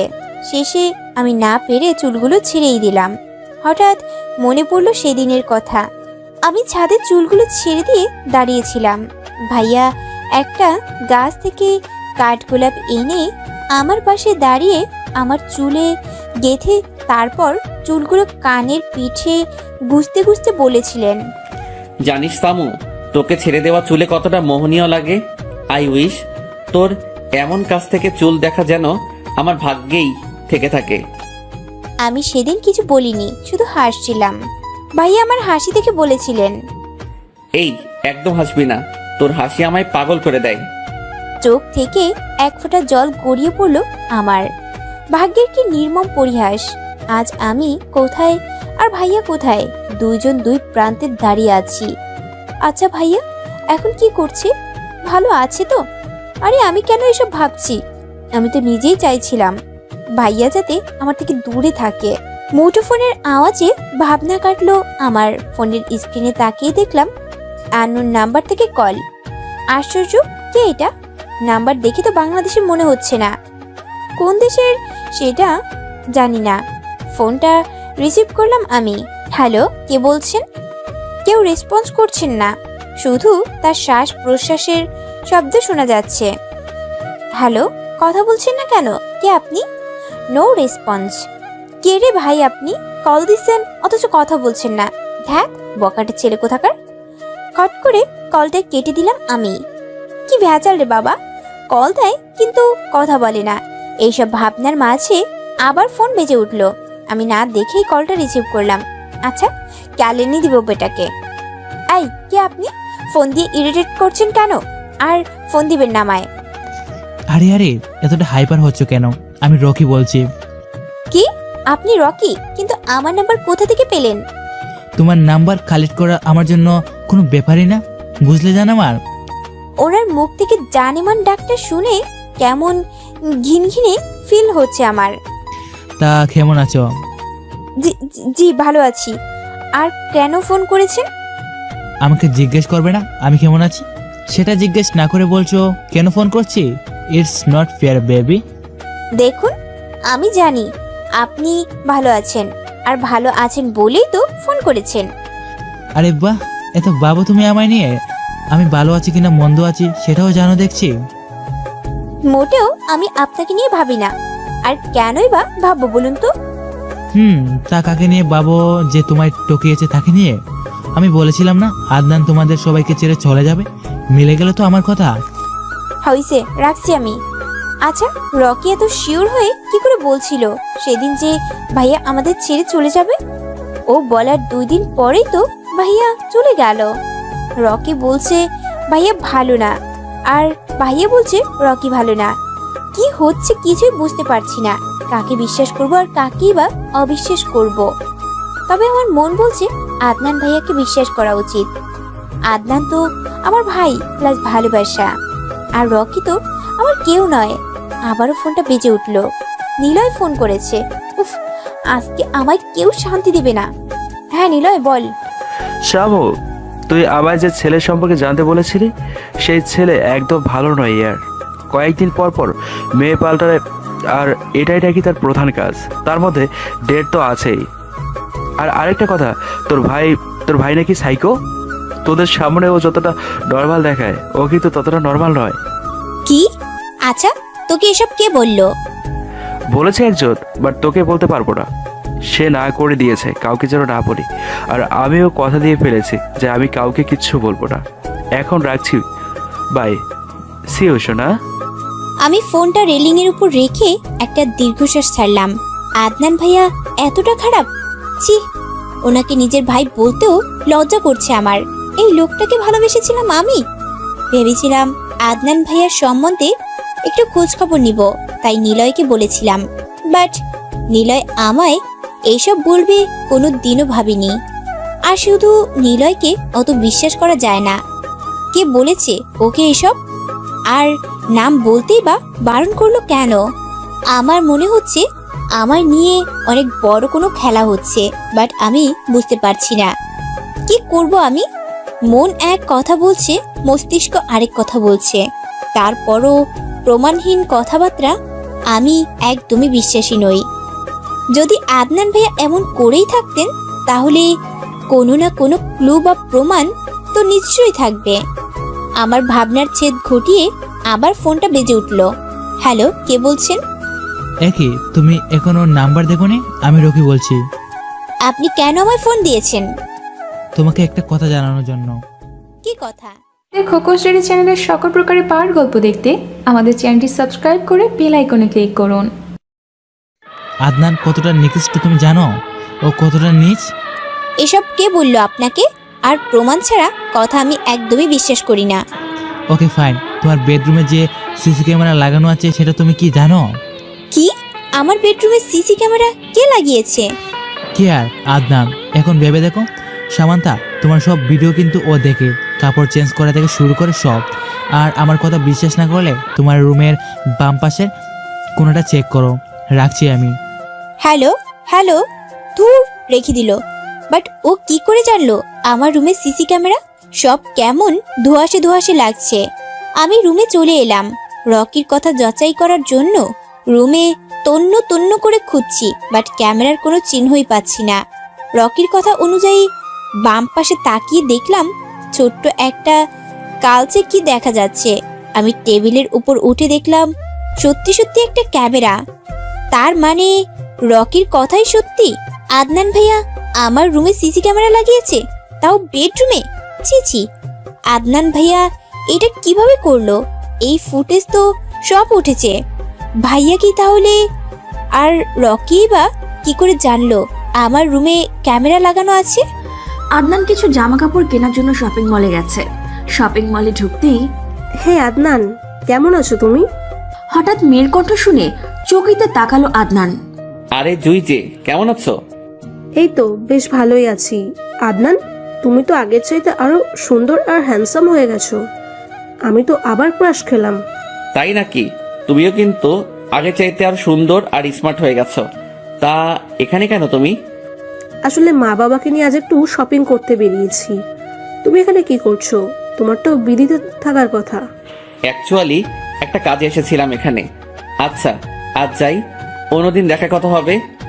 আদনান শপিং করে ল্যাপটপ নিয়ে বসেছে সামান্তা কি কি করেছে দেখার জন্য। বাট কোনো ভিডিও আসছে না, সব কালো হয়ে আছে। তার মানে কি সামান্তা ক্যামেরাটা দেখে ফেলেছে? ও যদি ক্যামেরা দেখে তাহলে তো আমায় অবিশ্বাস করবে, এমনিতেই ঘৃণা করে আরো ঘৃণা করবে, ভুল বুঝবে। কি করব এখন আমি? আদনান কিছু বুঝে উঠতে না পেরে এবার সামান্তাকে ফোন করলো। রিং হওয়ার কিছুক্ষণ পরে সে কল রিসিভ করলো। হ্যালো, কে বলছেন? সামান্তা, আমি আদনান বলছি। আপনি কেন আমায় ফোন দিয়েছেন? কোন অধিকারী বা দিয়েছেন? কি হন আপনি আমার? আপনি যদি আমার সত্যিই কেউ হয়ে থাকতেন তাহলে জীবনেও এমন নিকৃষ্ট কাজ করতেন না। দেখ সামু, তুই আবারও আমায় ভুল বুঝছিস। একটাবার, শুধুমাত্র একটাবার আমার কথাটা অন্তত শোন। আমার সাথে এরকম বিহেভ করতে পারিস না। কথা শুনতে চাই না। ভাবলেন কি করে আপনি এত কিছু করবেন, তারপরেও আমি আপনার কথা শুনবো? দেখুন, আমি আগের বিহেভিয়ার জন্য সত্যি খুব দুঃখিত ছিলাম, বাট এইবার আমি আপনার সাথে যে বিহেভ করছি একদম ঠিক করছি। একটা মেয়ের বেডরুমে ক্যামেরা কিভাবে লাগালেন আপনি বলুন? আমার তো মনে হচ্ছে আপনার চরিত্রে ঠিক নেই। বিডিতে আব্বু আর বড় আব্বুর জন্য কিছু করতে পারবেন না বলে আমেরিকা চলে গিয়েছেন, তাই না? তাহলে আমার পিছনে কেন পড়ে আছেন? ঘৃণা করি আমি আপনাকে, বুঝেছেন? ঘৃণা করি। আর একদম আমাকে ফোন করার চেষ্টা করবেন না, বলে দিলাম। ব্যাস, অনেক হয়েছে সামু, অনেক। কথাটা বলে আদনান খট করে ফোনটা কেটে দিয়ে সামান্তার নাম্বারটা ব্লক করে দিল। হ্যালো জিসান, ওইদিকে কি খবর? ভাই, রকি সবসময় সামান্তা আপুর উপর নজর রাখছে। শোন, আমি খুব শীঘ্রই বাংলাদেশে আসছি। তুই সব রেডি করে রাখিস। রাখছি। সকাল 9:20 বাজে। ভার্সিটিতে যেতে একটু মন মানছে না। ধাক্কার পর ধাক্কা খেতে হচ্ছে আমায়, তবুও যেতে হবে। আব্বুর আদেশ এটা। আমি কোনো রকমে রেডি হয়ে ভার্সিটিতে চলে এলাম। ক্লাসে বসে ফোন সাইলেন্ট করতে যাব, ঠিক তখনই রকি আবারও কল দিল। আমি বিরক্ত হয়ে একটু দূরে গিয়ে কলটা রিসিভ করলাম। আচ্ছা, আপনি কি আমায় কোনোভাবেই শান্তি দিবেন না? ক্লাসে আছি আমি এখন। কি এমন দরকার পড়লো যে আমায় ফোন করেছেন? তুমি আমার সাথে একটু দেখা করতে পারবে? It's urgent. দেখুন, আমি আপনার সাথে কোনোভাবেই দেখা করতে পারবো না। এই পৃথিবীতে এখন আমি কোনো ছেলেদেরই বিশ্বাস করি না, আপনাকেও না। দেখো সামান্তা, তুমি যদি না আসো তাহলে কিন্তু অনেক বড় কিছু হয়ে যাবে। আমি গাড়ি পাঠিয়ে দিচ্ছি, তুমি চলে আসো, কেমন? শুনেন, আমি একদম আপনার কথা শুনবো না। আপনি গাড়ি পাঠালেও আমি যাব না, শুনেছেন আপনি? ঠিক আছে। ক্লাসে একদমই মন দিতে পারছি না আমি। একটার পর একটা ঘটনা ঘটে যাচ্ছে। টিফিন পিরিয়ডেই ছুটি নিয়েছি। এখন কথা হলো একা যাব কি করে? তবুও যেতে তো হবেই। একাই হাঁটছি আমি। দুপুরবেলা হওয়াতে তেমন কোনো মানুষও নেই। খুব খিদেও পেয়েছে। কেন যে না খেয়ে আসলাম? হঠাৎই আমার পাশে একটা কালো গাড়ি এসে থামলো। কিছু বুঝে ওঠার আগেই কেউ আমার মুখে রুমাল চেপে ধরলো। পিট পিট করে চোখ খুললাম আমি। এ কি, রুমটা এত অন্ধকার কেন? আর হাত পায়ে বা বাঁধা কেন? কেউ কে আছো? কে এনেছে আমায় এখানে? কার এত বড় সাহস? আমার সামনে এসো। রুমের লাইট জ্বালাতেই অবাক হয়ে গেলাম আমি। আমার সামনে স্বয়ং রকি দাঁড়িয়ে আছে, পকেটে 2 হাত গুজে। এ কি, আমি এখানে কেন? আর আপনি বা এখানে কেন? তুমি এখনো বুঝতে পারছো না তুমি এখানে কেন আর আমি এখানে কেন? তবে শুনো, তুমি তো আমার কথা শুনোনি, তাই আমি তোমাকে কিডন্যাপ করে এখানে নিয়ে এসেছি। কি এত দরকার আপনার আমার সাথে যে আপনাকে আমায় কিডন্যাপ করে নিয়ে আসতে হলো? আমার তো আপনার সাথে তেমন কোনো দরকার নেই। আর আমাকে এখান থেকে যেতে দিন, তা না হলে কি করবে কি তুমি? আমি কি তোমাকে ছেড়ে দেওয়ার জন্য কিডন্যাপ করেছি নাকি? মানে তাহলে কিসের জন্য? আমি জানি আদনান দেশে ফিরেছে, তাই যত তাড়াতাড়ি সম্ভব তোমাকে বিয়ে করে আমার করে নিতে চাই। আমি তোমাকে আজ বিয়ে করব। আর যদি তুমি আমার বিয়ে না করো তাহলে তোমায় নিয়ে অনেক দূরে চলে যাব, আমি অনেক দূরে। এখন তুমি তাড়াতাড়ি রাজি হয়ে যাও তো। জীবনেও না, আমি আপনাকে জীবন নিয়েও বিয়ে করব না। আর আপনি বা কেন আমায় বিয়ে করতে চাইছেন? কেন, তুমি তো আমায় বিয়ে করতে চাইতেছো।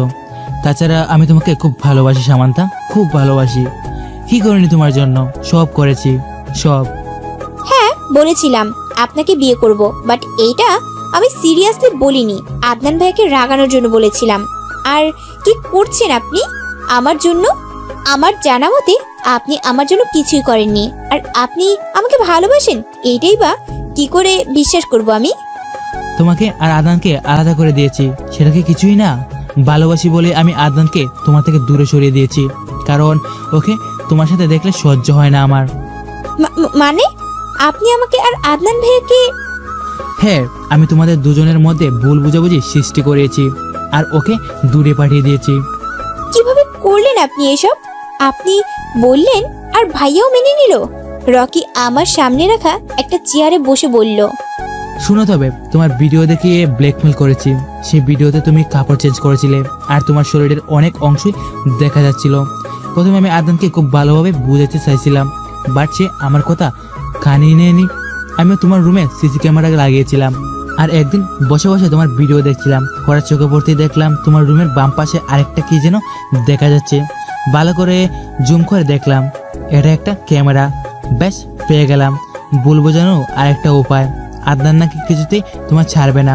তারপর আমি ওকে বাধ্য হয়ে তোমার চেঞ্জ করার ভিডিও দেখেছিলাম আর বলেছিলাম এটা ভাইরাল করে দেব। তারপর রকি কি কি প্ল্যান করেছিল সব খুলে বলল। আমার হাত পা এখনো বাঁধা, তা না হলে এতক্ষণে চর বসিয়ে দিতাম ব্যাটার গালে। শুধু এই ভিডিও না, আর অনেক ভিডিও। এখন তুমি যদি রাজি না হও তো আমি ভিডিও সত্যি সত্যি ভাইরাল করে দিব। তুই কি ভেবেছিস আমি তোকে বিয়ে করব? আরে তোর মতো জানোয়ারের দিকে তাকালেও পাপ। তোর জন্য আমি আদনান ভাইয়াকে ভুল বুঝেছি।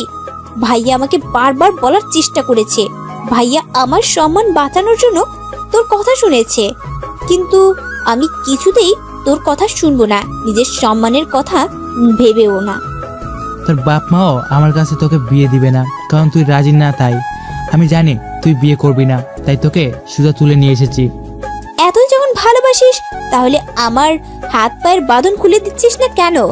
তুই কি বুঝতে পারছিস না আমার যে কষ্ট হচ্ছে? ও তুই বুঝবি কি করে? তুই কি আমায় সত্যিকারে ভালোবাসিস নাকি? আমার কথা শুনে রকি এগিয়ে এসে আমার হাত পায়ের বাঁধন খুলে দিল। বাঁধন খোলার সাথে সাথেই আমি ওকে কষিয়ে চর বসিয়ে দিলাম। তোর মতো ছেলেকে কিছুতেই বিয়ে করব না আমি। কি মনে করেছিস এইসব করলেই আমি তোকে মেনে নেব? কখনো না।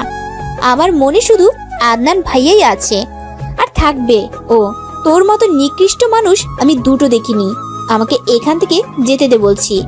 রকি রেগে তেড়ে এসে আমার চুলের মুঠি ধরলো। তোকে তো বিয়ে করতেই হবে, আর আজই।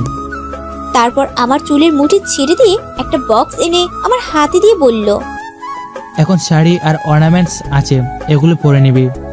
আমি বাজারে যাচ্ছি, এসে যাতে দেখি তুই রেডি হয়ে গেছিস। রকি বেরিয়ে গেল। দরজাটাও তালা মেরে গেছে। খিদে মরে যাচ্ছি আমি। ফোনটাও আমার হাতে নেই, ওই রকির কাছে আছে বোধহয়। আমি এই রকিকে কিছুতেই বিয়ে করব না। আদনান ভাই ঠিকই বলতো, এই রকি মোটেও ভালো না। কেন যে তখন ভাইয়ার কথা শুনলাম না? যদি শুনতাম তাহলে হয়তো আজ এই দিনটি দেখতে হতো না। কালো হুডি পরে কানে ব্লুটুথ লাগিয়ে হাতে ব্রিফকেস নিয়ে এগিয়ে আসছে আদনান। আজই সে বাংলাদেশে পা রেখেছে।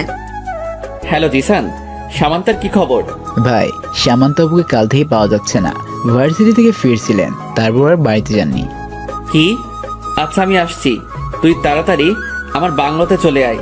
রকি সামান্তার কিছু করেছে, আর তোকে যে বলেছিলাম ল্যাপটপ নষ্ট করতে, সেটা করেছিস? হ্যাঁ ভাই, কাল আমি রকির বাড়িতে গিয়েছিলাম। তারপর ওর মাকে বললাম রকি আমায় পাঠিয়েছে ল্যাপটপ ঠিক করার জন্য, তবে আমি নষ্ট করিনি। তাহলে কি করেছিস? ল্যাপটপ নিয়ে এসেছি।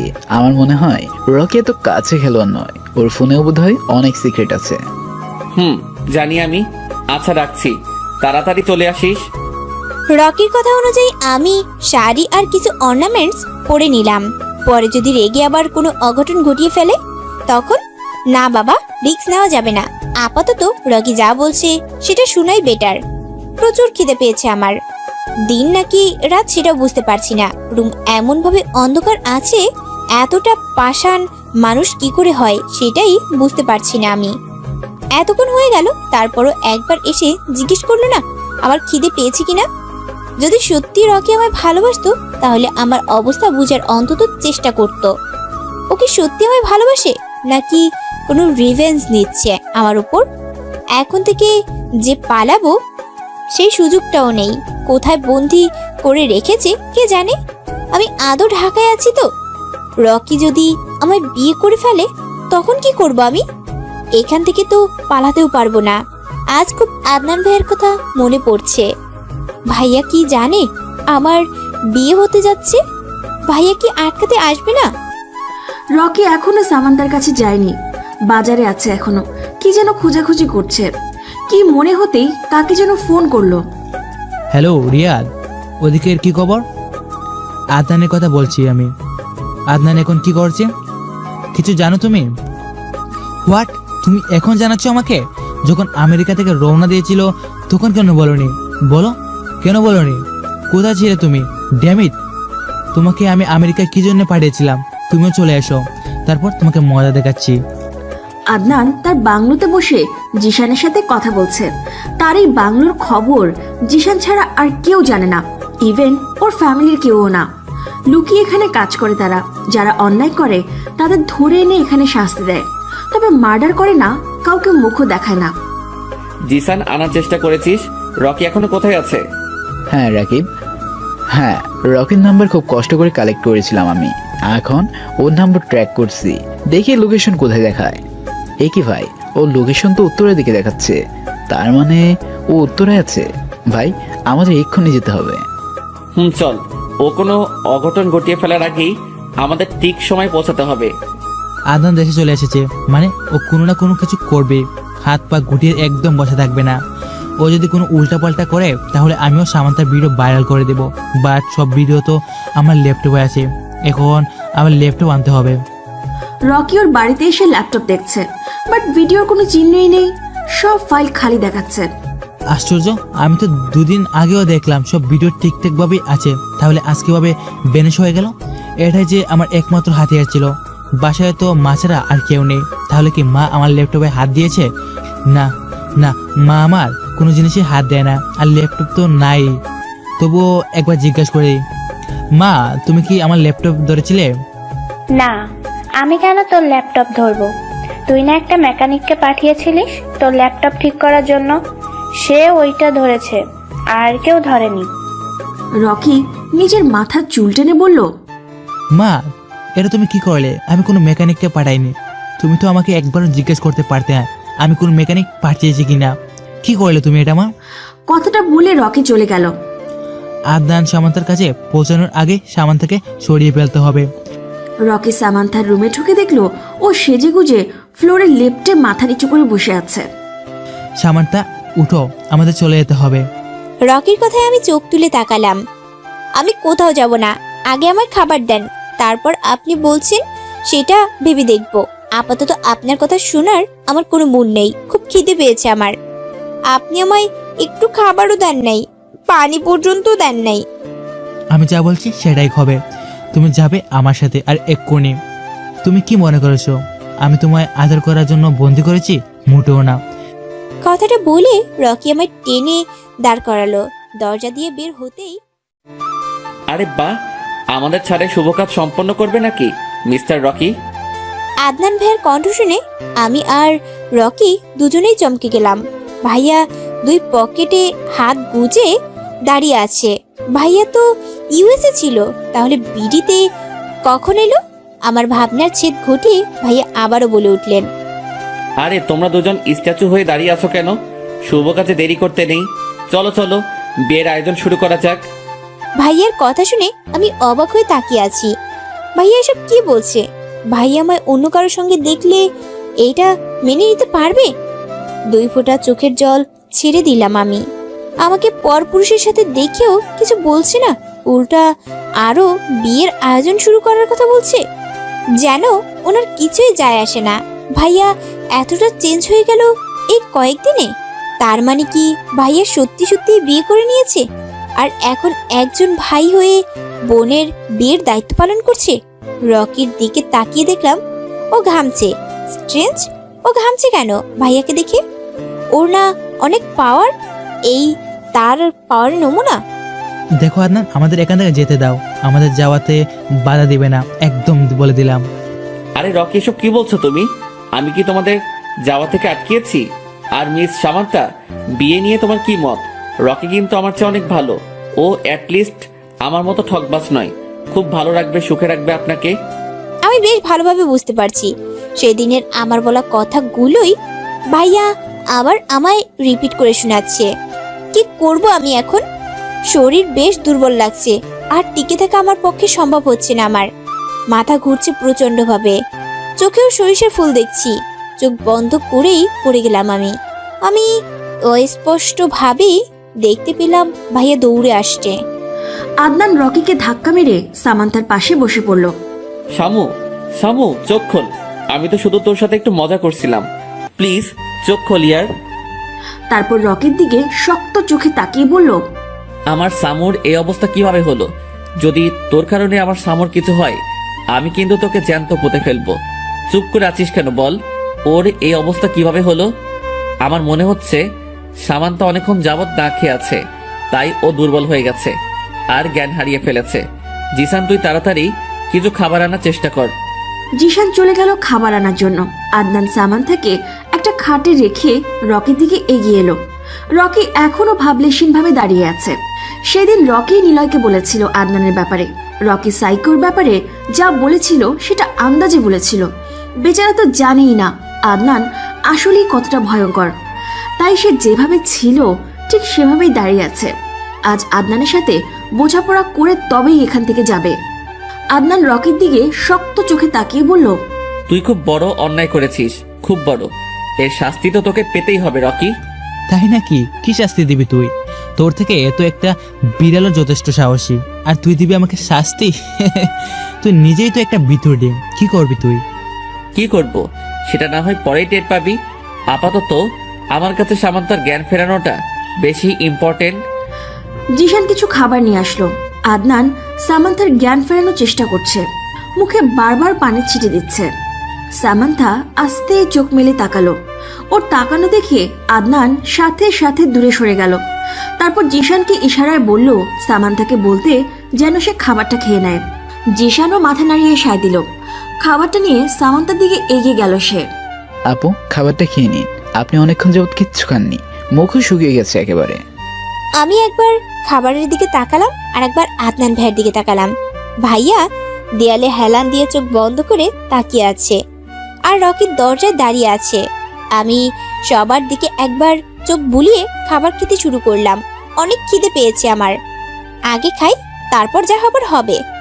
আমি খাবার খেয়ে নিলাম। দেয়ালে মাথা ঠেকিয়ে বসে আছি। রকি আমার দিকে এগিয়ে আসলো। বেশ, অনেক হয়েছে সামান্থা, তোমার খাবার খাওয়া শেষ হয়ে গেছে, এবার চলো আমাদের সাথে। কথাটা বলে রকি আমার হাত ধরে দাঁড় করাতেই কষিয়ে চড় দিলাম ওর গালে।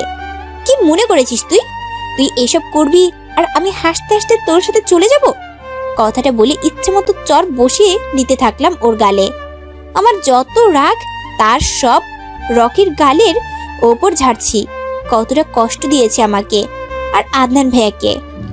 আদনান জিশানের কাছে গিয়ে বলল যেন সামান্থাকে বাড়িতে দিয়ে আসে, এদিকে সে সামলাবে। আদনানের কথা অনুযায়ী জিশান সামান্থাকে নিয়ে তাদের বাড়ির দিকে রওনা দিল। রকি, তোমায় আমার সাথে এক জায়গায় যেতে হবে।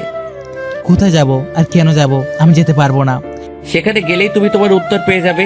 আর তুমি তো বলো আমি ভিতর ডিম, তাহলে আমার সাথে যেতে এত ভয় কিসের তোমার? তবে কি আমি ধরে নিব যে তুমি আমায় ভয় পাও? কথাটা শুনে রেগে গেল রকি। এক্সকিউজ মি, আমি কাউকে ভয় পাই না, আর তোমাকে তো নয়। বলো কোথায় যেতে হবে? আদনান এটাই চাইছিল, কারণ এত মানুষের ভিড়ে রকিকে তুলে নিয়ে যেতে পারবে না সে। চলো আমার সাথে। আদনান রকিকে নিয়ে ওর বাংলোতে আসলো। রকির মনে অনেক প্রশ্ন জাগছে। আদনান কেন ওকে এখানে নিয়ে আসলো? আদনান রকিকে একটা রুমে নিয়ে দরজা বন্ধ করে দিল। তারপর এক পা করে রকির দিকে এগোতে থাকলো। একে আদনান, তুমি দরজা বন্ধ করলে কেন? আর এই রুম এত অন্ধকার কেন? রকির কথার মাঝেই আদনান এসে ওর নাক বরাবর একটা পাঞ্চ মারলো। রকির নাকে হাত দিয়ে আদনানের দিকে রাগী দৃষ্টিতে তাকিয়ে আছে। এই, তোমার সাহস তো কম না, তুমি আমায় মারলে? তো কি করব? জামাই আদর করব? রকিও এগিয়ে আসলো। একজন আরেকজনকে মারছে। আদনান ক্যারাটে জানে, রকি আদনানকে তেমন আঘাত করতে পারছে না, কিন্তু আদনান একটার পর একটা করেই যাচ্ছে। রকি আর না পেরে ফ্লোরে বসে গেল। আদনান রকিকে তুলে চেয়ারে নিয়ে বসালো, তারপর সারা শরীর দড়ি দিয়ে বাঁধলো। রকি নিবু নিবু চোখে তাকাচ্ছে আদনানের দিকে। মার খেয়ে বেচারার অবস্থা শেষ। আদনান ওর সামনে বসলো, হাতে একটা ধারালো ব্লেড দেখে বড় বড় চোখে তাকালো রকি। আদনান একটা মুচকি হাসি দিয়ে রকির হাতে ব্লেডটা চালিয়ে দিল। চিৎকার করে উঠল রকি। খুব শখ তোর সামান্তাকে পাওয়ার, তাই না? এই হাত দিয়েই তো তুই ওর রুমে ক্যামেরা লাগিয়েছিলি। বল, ওর রুমে কেন ক্যামেরা লাগিয়েছিলিস? রকি তবুও কিছু বলছে না দেখে আদনান আরেক হাতে ব্লেড চালিয়ে দিল। বলবি নাকি চোখ উপড়ে নিব? আমি কিন্তু এসবে অভ্যস্ত আছি, তাই তেমন কষ্ট হবে না আমার। আদনানের কথা শুনে অবাক চোখে তাকালো রকি।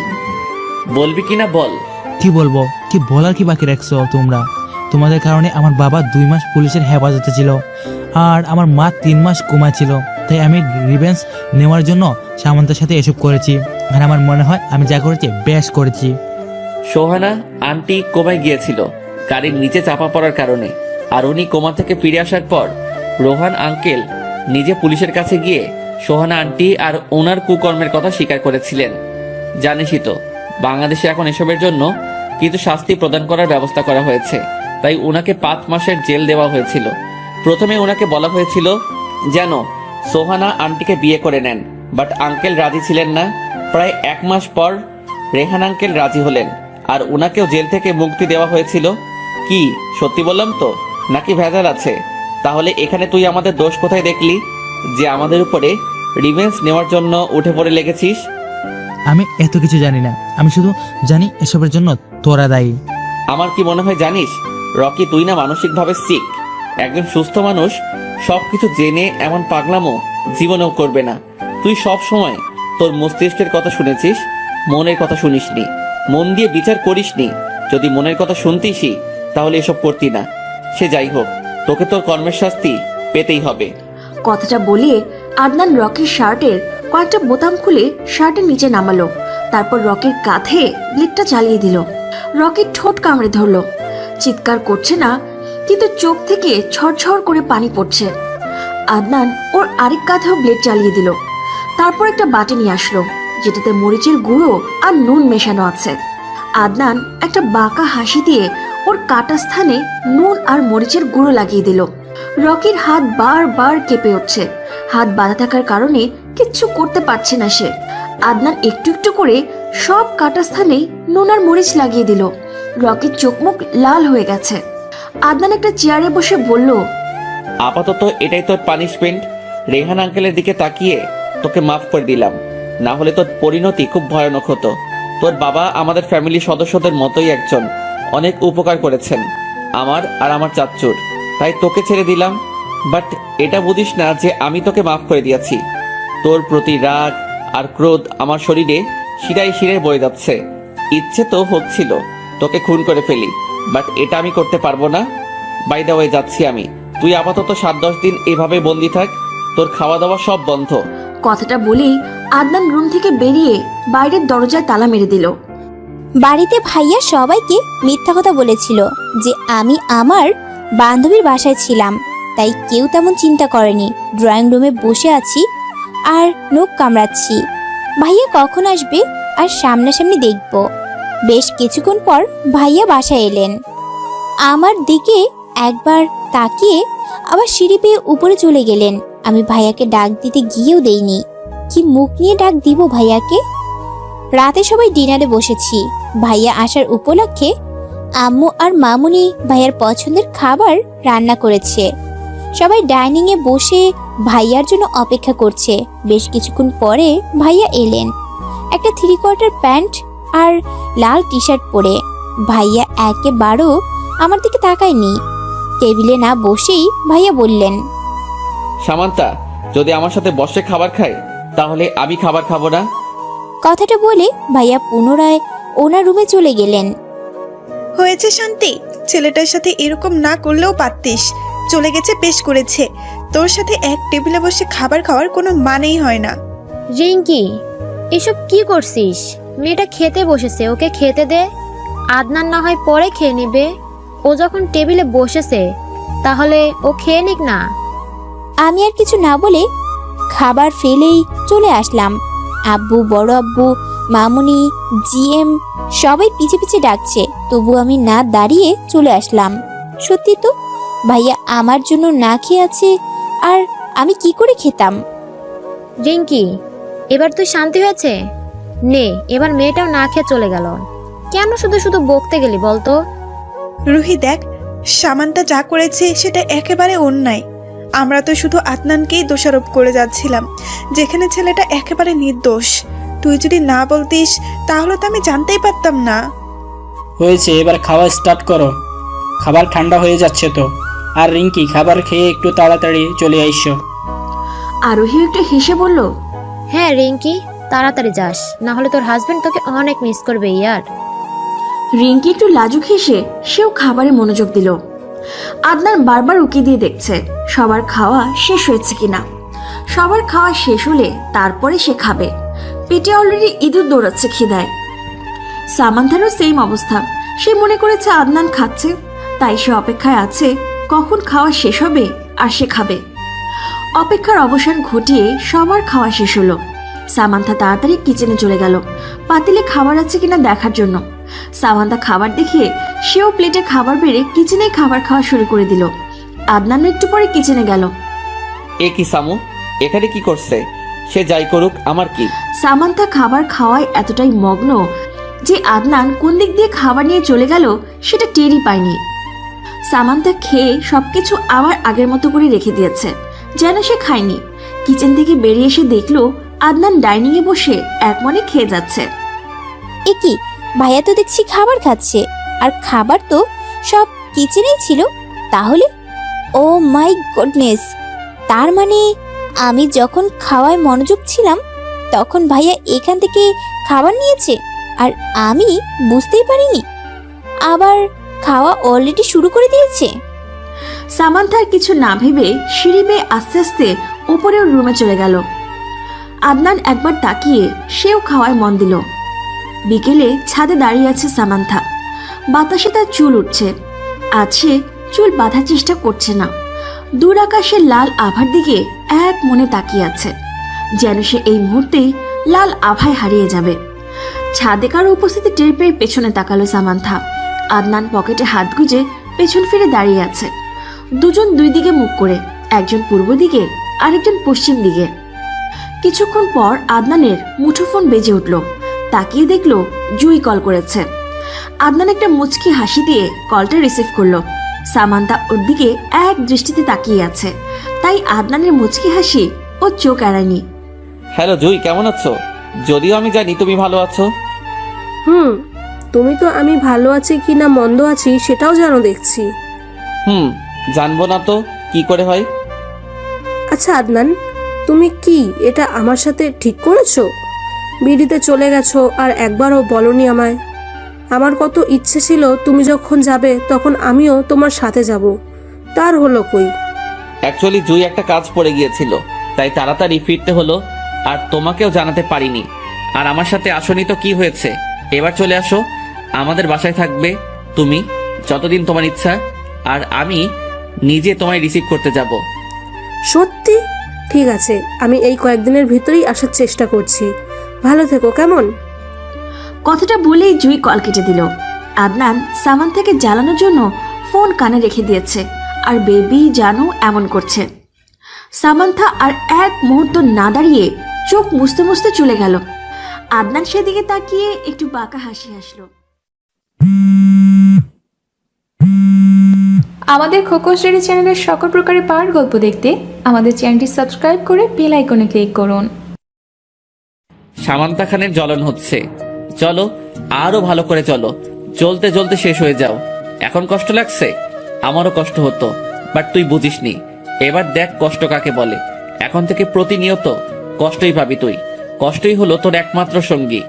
আমার কথা বিশ্বাস না করার ফল এবার হাড়ে হাড়ে টের পাবি। রুমে এসে দরজা বন্ধ করে ওড়না একদিকে ফেলে হাত পা ছড়িয়ে ছিটিয়ে কান্না করছে সামান্থা। আদনান ভাই এত তাড়াতাড়ি চেঞ্জ হয়ে গেল। আমেরিকায় গিয়ে গার্লফ্রেন্ডও পটিয়ে ফেলেছে। ভাইয়া তো আমায় কথা দিয়েছিল আমাকে ছাড়া আর কাউকে ভালোবাসবে না। তাহলে আজ আমি যা শুনলাম সেগুলো কি ছিল? এটা হতে পারে না। আদনান ভাইয়া শুধু আমার, তাছাড়াও মেয়েটা তো আমাদের বাসায় থাকবে। কি করব আমি? আমার সামনে ভাইয়া এই মেয়েটাকে নিয়ে ঘোরাঘুরি করবে আর আমি বসে বসে দেখব? ও গড, এটাই কি হওয়ার ছিল? আমি কেন এখনো কষ্ট পাচ্ছি? কম কষ্ট তো ভাইয়াকে দেইনি। এখন বুঝতে পারছি ভাইয়া কত কষ্ট পেয়েছিল। আমি আর ভাবতে পারছি না, মাথাটা ভালো মতোই ধরেছে। এখন আপাতত কড়া করে লিকারের চা খেতে হবে, বাকি কান্না না হয় রাত্রে কাঁদবো। সামান্তা, আর ইউ ওকে?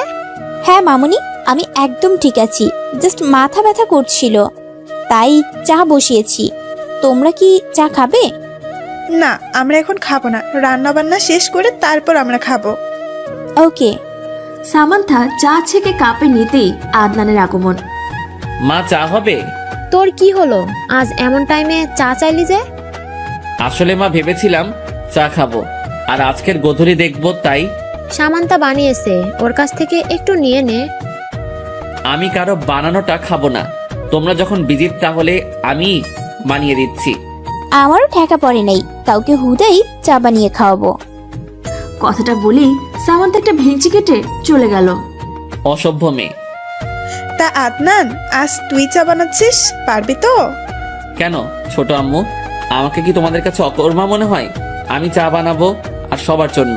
সবাইকে আমার প্রশংসা না করে পারবে না বলে দিলাম। আদনান সবার জন্য বেশি করে দুধ দিয়ে চা বানালো। আদিলের মা, বাবা, আদিল, আহিল, রিঙ্কি, আরোহী, আয়শা সবার জন্য বানিয়েছে। আদিল আর আহিল তো অবাক চোখে আদনানকে দেখছে, যে গরম পানি পর্যন্ত করতে পারে না সে নাকি চা বানিয়েছে। ব্যাপারটা হজম করতে বেশ সময় লাগছে তাদের কাছে। এ কি, তোমরা আমাকে দেখছো কেন? পরে দেখো, দেখার জন্য আরো সময় আছে। আগে চা খাও, নইলে ঠান্ডা হয়ে যাবে। আয়শা মুখে চা দিয়ে বলল, ভাইয়া তুমি খুব মজা করে হরলিক্স বানাও। মা তুমি এখন থেকে হরলিক্স বানাবে না, ভাইয়া বানাবে। ভাইয়া খুব মজা করে হরলিক্স বানায়। আয়শার কথা শুনে সবাই হেসে দিল। ওই আমি এটা চা বানিয়েছি, হরলিক্স না। আদনানের দাদুও চা মুখে দিয়ে হেসে ফেললেন। সামান্থা উপর থেকে সবাইকে দেখছে। সবাই কত সুন্দর হাসছে মাতছে, শুধুমাত্র আমি ছাড়া। যদি আমি সেদিন ভাইয়াকে বিশ্বাস করতাম তাহলে হয়তো এই হাসি খুশির মাঝে আমিও উপস্থিত থাকতাম। একটা দীর্ঘশ্বাস ছেড়ে চলে গেল সামান্থা। আদনান সবার দিকে একবার তাকিয়ে বলল, আমি তোমাদের একটা কথা বলতে চাই। বলো শুনি। অ্যাকচুয়ালি কাল আমার সব কলেজের ফ্রেন্ডরা আসছে, ওরাই আসতে চাইছে। এখন তোমাদের পারমিশন ছাড়া তো আমি ওদের আসতে বলতে পারি না। যদি তোমরা বলো তাহলে আমি ওদের বলবো ওরা যাতে চলে আসে। আরে এটা তো ভালো কথা, এটাতে আবার জিজ্ঞেস করার কি আছে? ওদের বলে দে ওরা যাতে চলে আসে। আমি আর রিঙ্কি সব খাবারের দিক সামলে নিব। ঠিক আছে মা, আমি এক্ষুনি ওদের বলছি।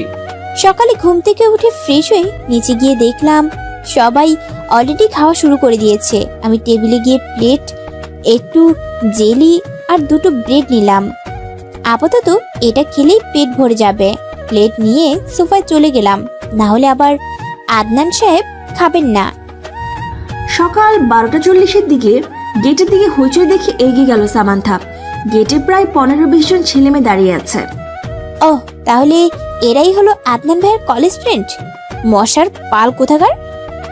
আদনান ভাইয়া এগিয়ে গিয়ে ওদের সবাইকে বাড়িতে ঢুকালেন। ওরা সবাই এক এক করে সবার সাথে কুশল বিনিময় করছেন, শুধু আমি নীরব দর্শকের মতো দাঁড়িয়ে দাঁড়িয়ে দেখে যাচ্ছি।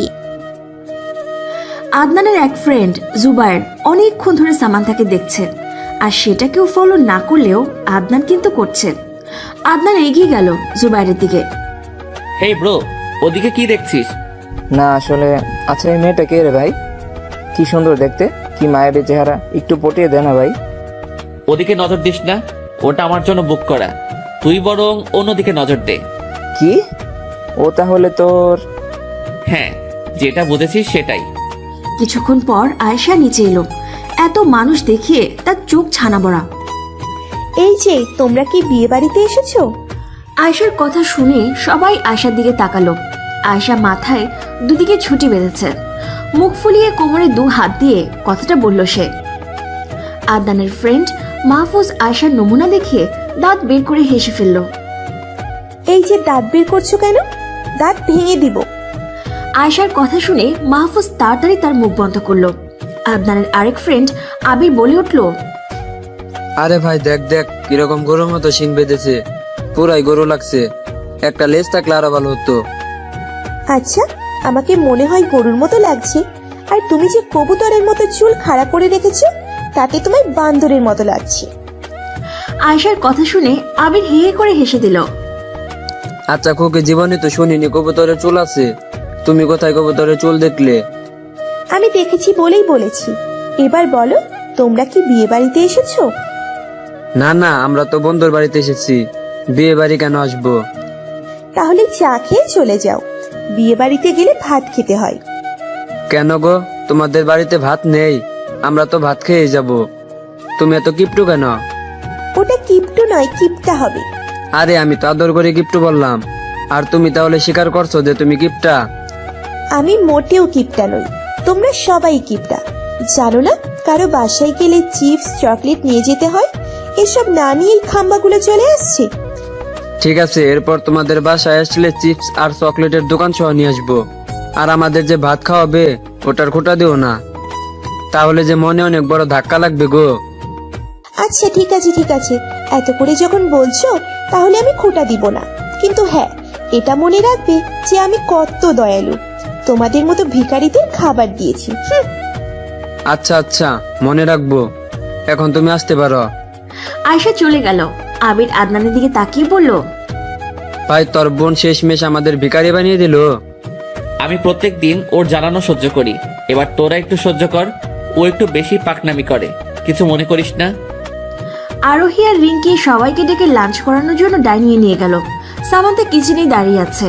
আরোহী ওকে আদনানদের সাথে বসতে বলল, কিন্তু সামান্থা গেল না। চুলা একটা পাতিল বসিয়ে দিয়ে পানি ঢাললো। নুডলস বানিয়ে খাবে সে। এ কি সামান্তা, তুমি ডাইনিং এ যাও, লাঞ্চ করবে তো? না মামনি, আমি লাঞ্চ করব না। আমার নুডলস খেতে খুব ইচ্ছে করছে, তাই নুডলসই খাবো। খাওয়ার মধ্যেই আদনানের মুঠোফোনটা বেজে উঠল। জুই কল করেছে। হ্যালো জুই। হ্যাঁ আদনান, তুমি একটু এয়ারপোর্টে আসতে পারবে? এয়ারপোর্টে? কিন্তু কেন? অ্যাকচুয়ালি আমি বিডিতে চলে এসেছি।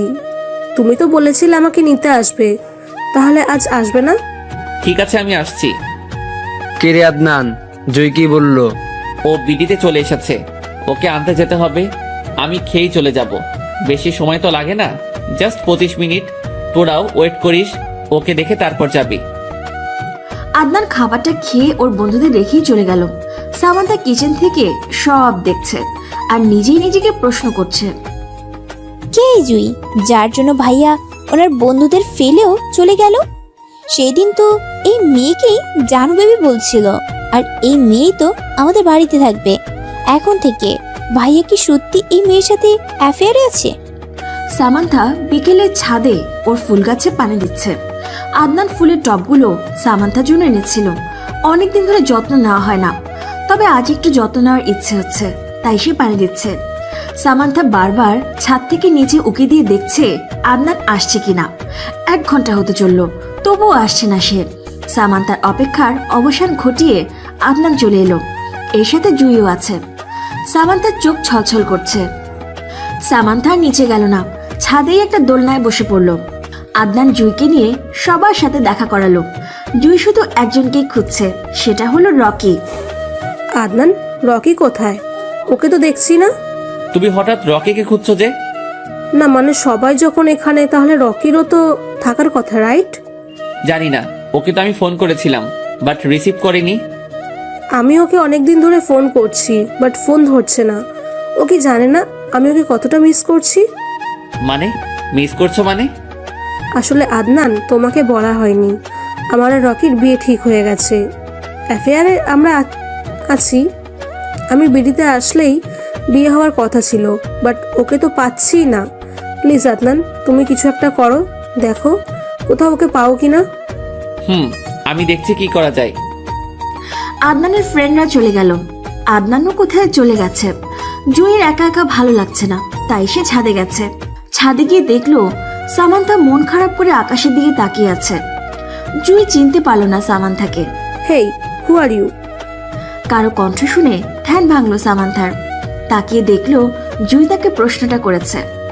আমি সামান্তা। কি, তুমি সেই সৌভাগ্যবতী সামান্তা? ও মাই গড! সৌভাগ্যবতী মানে তুমি জানো তোমাকে আদনান কতটা ভালোবাসে?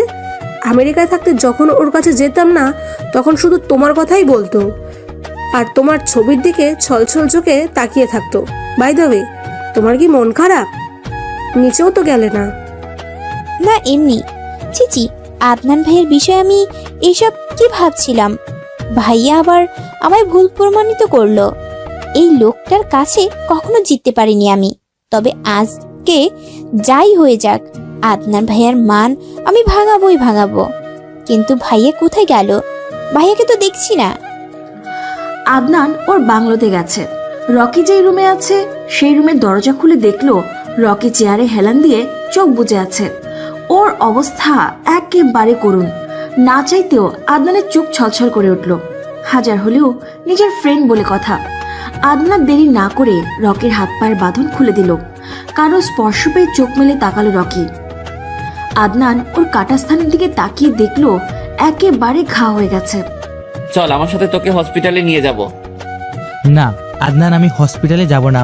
আমি যে অন্যায় করেছি সেটা ক্ষমার অযোগ্য। আমি এখানেই থাকবো, তুই চলে যা। আমি এখন রাগের বসে দুষ্গুণ বিচার করিনি, তাই এমন অন্যায় করেছিলাম। তাই এখন আমায় প্রায়শ্চিত্ত করার সুযোগ দে। তুই তোর ভুল বুঝতে পেরেছিস, এটাই অনেক। তাছাড়াও জুই বাংলাদেশে চলে এসেছে, তোকে খুব মিস করছে, তাই এখন ভালোই চলে আয়। কি, জু চলে এসেছে? চল। আদনান রকিকে নিয়ে হসপিটালে গেল। রাতে সামান্থা আদনানের রুমে গেল। আদনান তখন ল্যাপটপে কাজ করছে। সামান্থা কাপা কাপা কণ্ঠে বলল, ভাইয়া? আদনান মাথা তুলে তাকালো সামান্থার দিকে। তুই আমার রুমে কি করছিস? ভাইয়া, আসলে আমি তোমার কাছে ক্ষমা চাইতে এসেছি। প্লিজ ভাইয়া, আমায় ক্ষমা করে দাও, আমাকে একটা সুযোগ দাও প্লিজ। এখান থেকে বেরিয়ে যা। পারছি, কি ভুল করেছিলাম সেদিন, এই ভুল আমি আর দ্বিতীয়বার করব না। আদনানও ভাবছে ক্ষমা করবে কিনা। বিকেলে জুইও অনেক বুঝিয়েছে, অনেক তো মনোমালিন্য হলো, কেউই তো কষ্ট কম পায়নি। সামান্থা এগিয়ে আসলো আদনানের দিকে, তারপর ওর পায়ের কাছে বসে পড়ল। প্লিজ ভাইয়া, এবার মতো মাফ করে দাও, আমি আর তোমায় ভুল বুঝবো না। কথাটা বলেই সামান্থা ফুপিয়ে কেঁদে দিল। আদনান সামান্থাকে দাঁড় করিয়ে শক্ত করে বুকে জড়িয়ে ধরল। 2 বছর পর আদনানের পরিবারের সবাই হসপিটালের করিডোরে দাঁড়িয়ে আছে। সামান্থাকে ওটিতে নিয়ে গেছে। আদনানের শরীর ভয়ে ঘেমে একাকার হয়ে গেছে, কারণ সামান্থার অবস্থা একেবারে ক্রিটিক্যাল। বেশ কিছুক্ষণ পর বাচ্চার কান্নার আওয়াজ শোনা গেল। আদনান দৌড়ে ওটির সামনে চলে গেল। নার্স তোয়ালে পেঁচিয়ে 2টো বাচ্চা নিয়ে এলো। কংগ্রাচুলেশন মিস্টার আদনান, আপনি যমজ বাচ্চার বাবা হয়েছেন। আদনান সেদিকে কর্ণপাত না করেই বলল, সামান্তা, আমার সামান্তা কেমন আছে? নার্স মাথা নত করে নিল।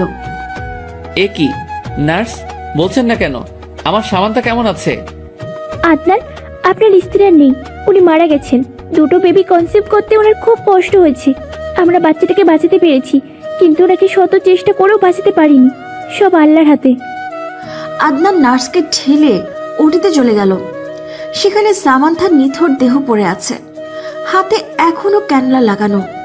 আদনান সামান্থাকে ডাকছে চিল্লিয়ে, কিন্তু সামান্থার কোনো রেসপন্স নেই। সামু, প্লিজ উঠো, দেখো আমাদের 2টো মেয়ে হয়েছে। প্লিজ সামু, তুমি আমাদের এভাবে একা ফেলে চলে যেতে পারো না। তুমি না বলতে তুমি ওদেরকে খুব ভালোভাবে মানুষ করবে, এটাই তোমার মানুষ করার নমুনা। এভাবে ওদের ছেড়ে চলে গিয়ে। ছাদে বসে আছে আদনান, সাথে ওর মেয়েরাও আছে। দুজন দুপাশে গালে হাত দিয়ে বসে আছে, আর আদনান স্থির দৃষ্টিতে তাকিয়ে আছে দূর আকাশে।